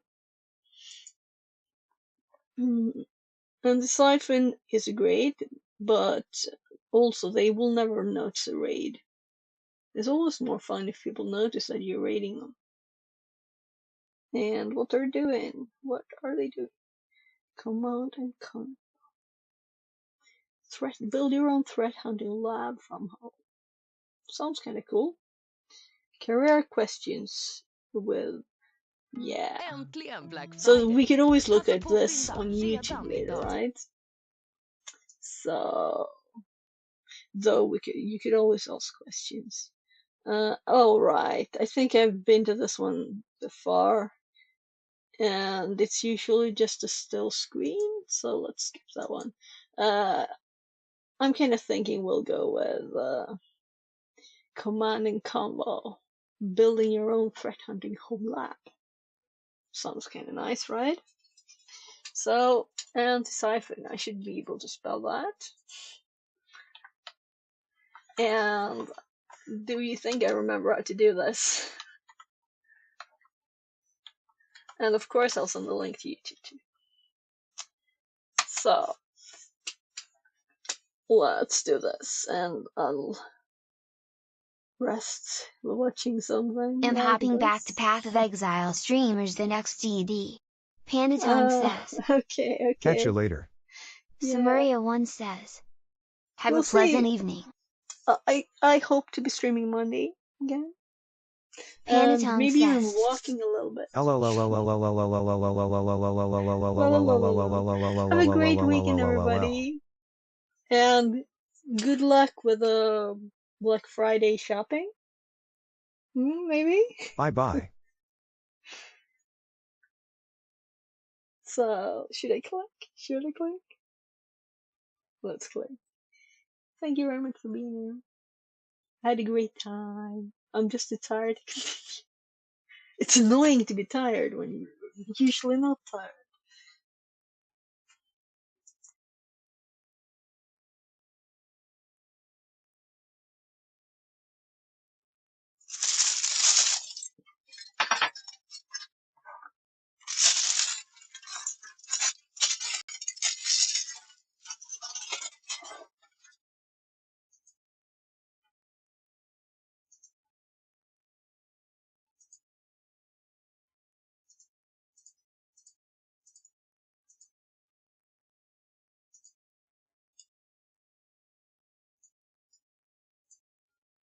Same time, it's also totally legitimate if you say, hey, I just want to start recording and do nothing and see what that looks like. Because many threat actors, and especially APTs, they're not always going to be doing things in a 24-hour period, right? There will most certainly be many instances of 24 hours where they're just laying low.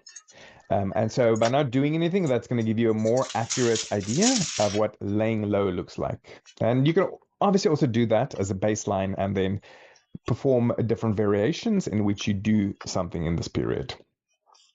But in any case, we're going to do this. Time's going to pass 24 hours later.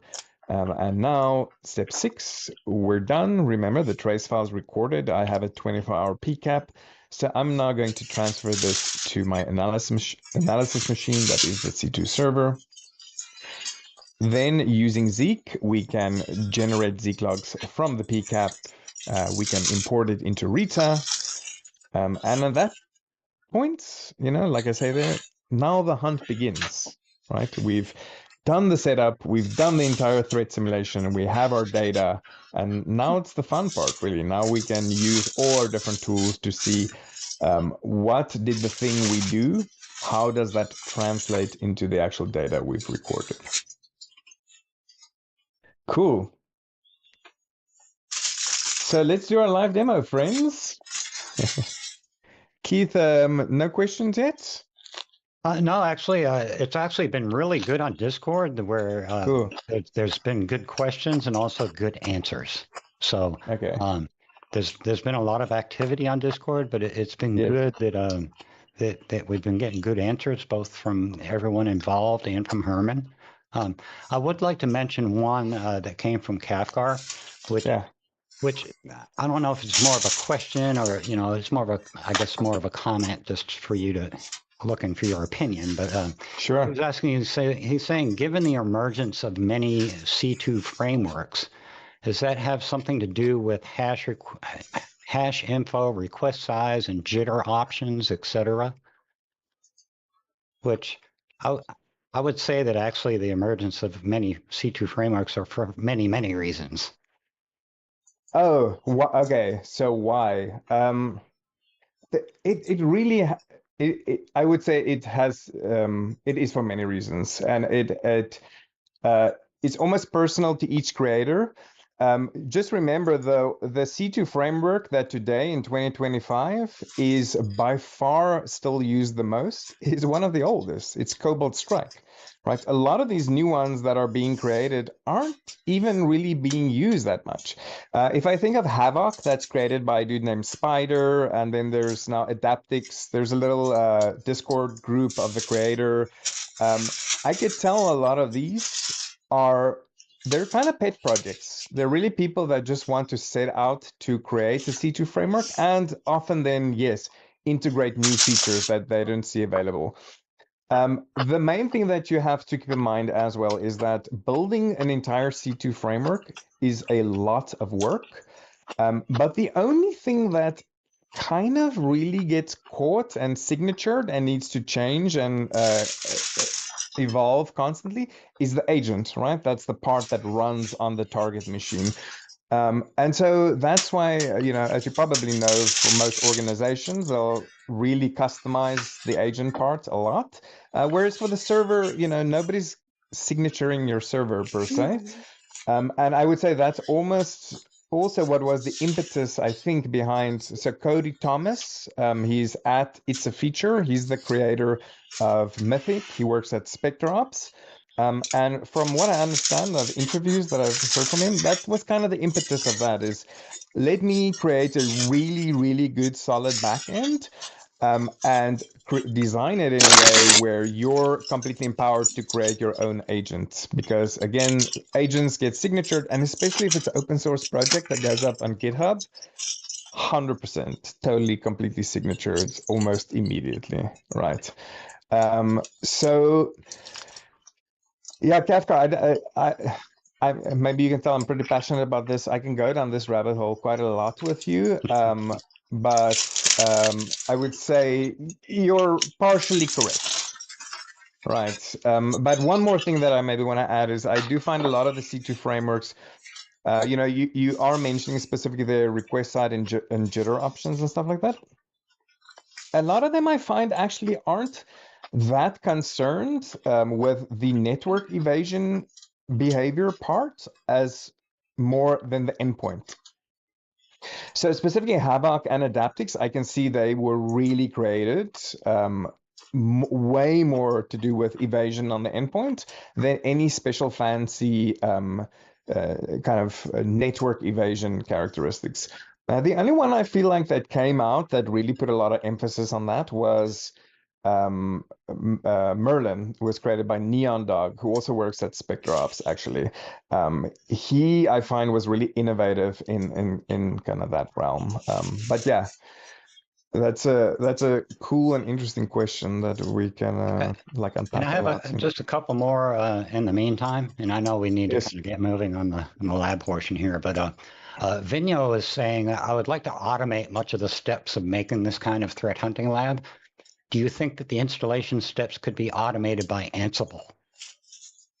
And I have to say that possibly, I mean, almost anything could be automated by Ansible at this point. So, for sure, I don't want to seem dismissive, and I don't want to discourage you. Some people love that kind of stuff, like the automation part. What I would say though is it's not necessarily something you're going to be doing a lot. I feel like mostly it's going to be a one and done thing. I feel like you could probably set this all up in an hour, or maybe 2 hours. And I do think there is a modicum of value in setting it up yourself too. Again, that being said, if you feel called, if you're like, you know, there's, for whatever reason, there's an itch in my soul that I want to scratch and I want to automate this, do it. And the cool part about that then is maybe it won't save you time in the future. Maybe it will if you want to set it up again. But you can also then share it with other people, and it does, I would, you know, make it more available or convenient to other people that maybe wouldn't have taken the plunge, right? And one more, and real quick, because this is actually kind of beyond our scope here, but I just wanted to ask you real quick because Kafka is asking me, and I don't know the answer to this question. He's saying T-Shark is a command line version of Wireshark, but Wireshark can be exploited due to various vulnerabilities. He said you would, basically he's asking, does T-Shark suffer the same, or does it load limited libraries? Oh. Yeah, I didn't know that. Yeah, sorry, Kafka. I don't know the answer to that question. And that I appreciate all your good questions, Kafka. Maybe somebody else knows the answer or can look it up. Yeah. But yeah, I'm you know, I know some things, and I also have ginormous blind spots, and definitely like exploitation and vulnerabilities. That's a pretty big blind spot for me. You know, so yeah, me too. For like Windows applications, I mean, you know, because we're basically focused on threat hunting networks. So, you know, when we're talking about specific applications running on specific operating systems, that's kind of a whole nother can of worms, basically. So, but thank you for the question, Kafka. I appreciate it. Yes. Okay, let's move on, Fawn, with your awesome Cool. Let's do this. Thank you.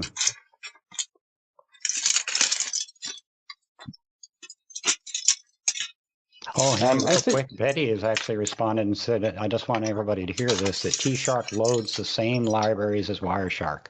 So thank you very much, Betty. I appreciate that. Thanks. Okay. So, sorry, it's something weird happened. You still see my terminal right now? Yes, I do. I see. Okay. Yep. Yes. All right, friends. So I'm now obviously on my control HQ, and I have a terminal open, and I have SSH'd into my threat hunting lab.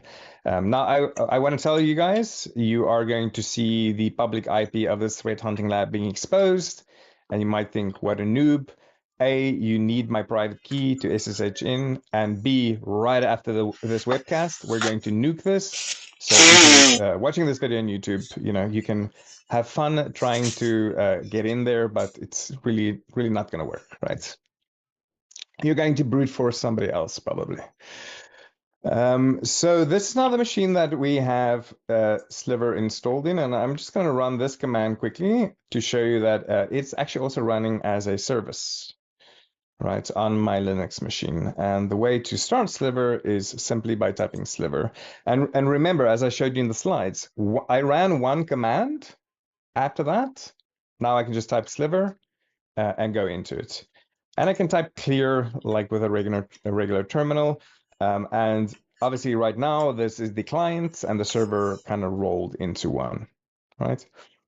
And so the first thing we're going to do is I'm going to generate the implant or the payload. And so I'm going to be copy and pasting commands in, guys, just because I don't want to have the slow, awkward typing, but I will take a moment always to explain all its components. So generate is the term for generating a payload. And you can see here I've written beacon.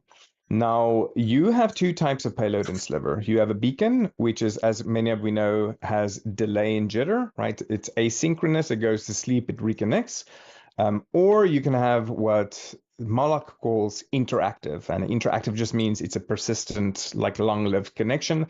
If you wanted to generate one of those, an interactive payload, all you do is you don't write beacon there. You just drop that. You just write generate. Now I have HTTP, that's the protocol I want to use. And now you have the IP and the port we want to call back to. You don't have to give it a name here. It'll generate a random name. It comes up with these really quirky, cool little names, but I'm just going to call it beacon.exe. And you can see right here, I'm also specifying the seconds. That's the delay and the jitter. And so I'll hit enter, and it's actually going to take a little bit of time because it's Go. It's creating a pretty chunky binary for us right now. And while we're waiting, I'll just mention that when I say HTTP, it's actually going to try to use HTTPS first. And for if whatever reason it fails, it's going to fall back on HTTP. With Wireshark, as I mentioned before, we also, with Sliver, we also have the option of DNS. It also has the option of mutual TLS, so you can write MTLS, or you could also use VPN. You could use WireGuard there. It has all for those. Guys, I'm just briefly mentioning this, but once again, obviously, to do a deep dive, to fully understand what are the options and everything, go to sliver.sh. All right, I cannot possibly reproduce the complexity of the documents right now. But in any case, we have a payload now saved as beacon.exe. And like I mentioned, when we execute it, it has to call back to something. What is that something? Well, in C2 parlance, we call that a listener. And so I'm going to start one now. And to start it, I just mentioned the type of protocol of the listener I want. So I just say HTTP, then I say L port for listening port. And if you can recall right here, I said it's going to try to call back an 8080. So now you hit enter. You can see there started job. And if I write jobs, you can see our listener is right there.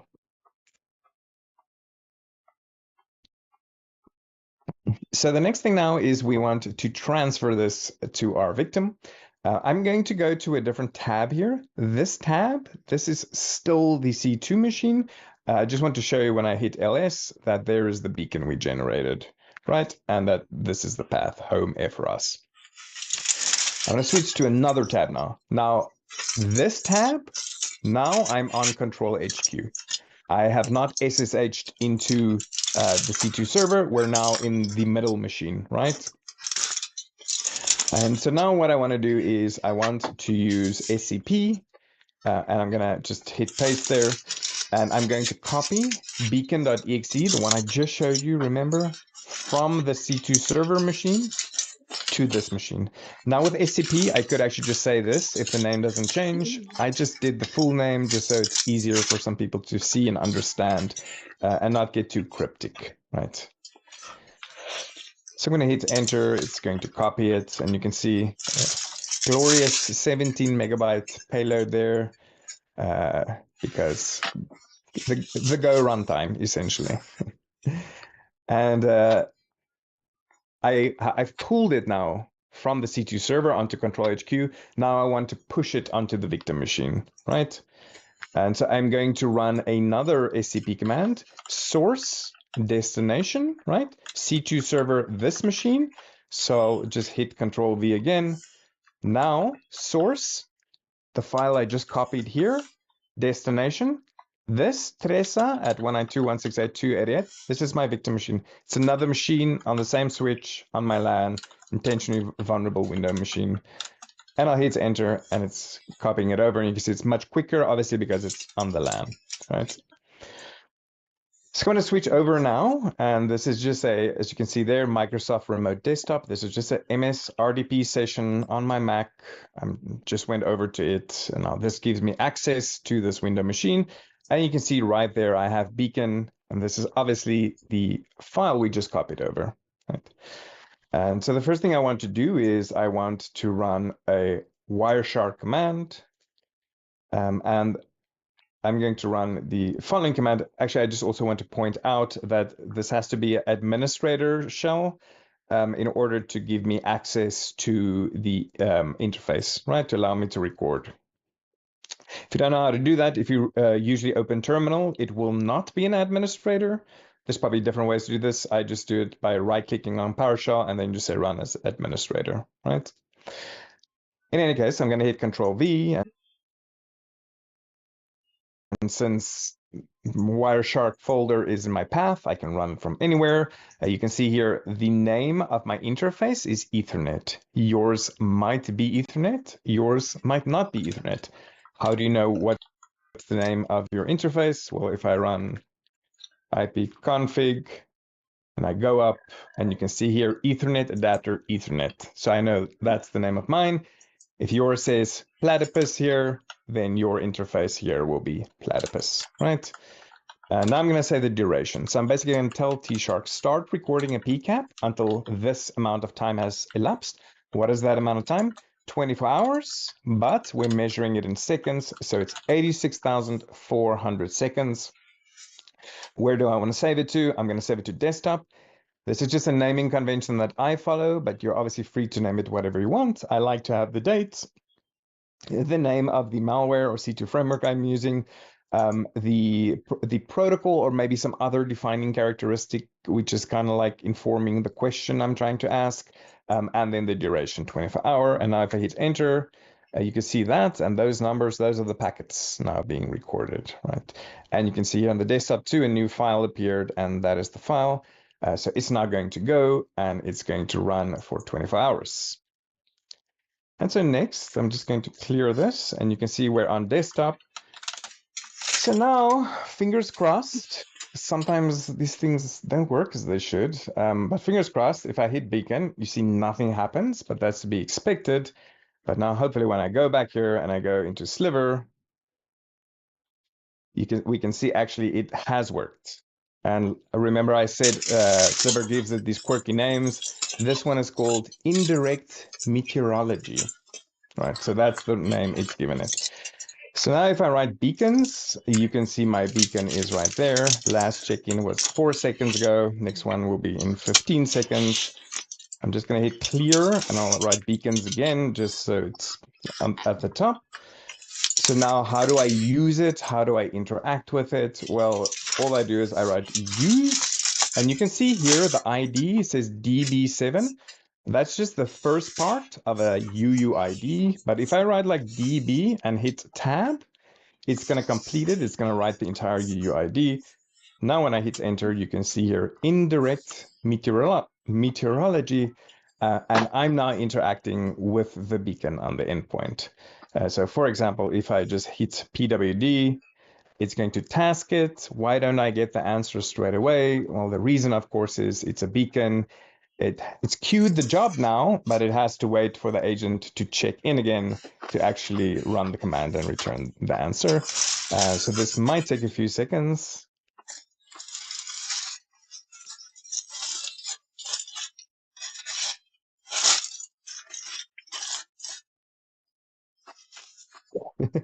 All right, maybe a few seconds more. It's gonna happen eventually, friends. There we go. C user Spesa OneDrive desktop. That's where the beacon is running from, right?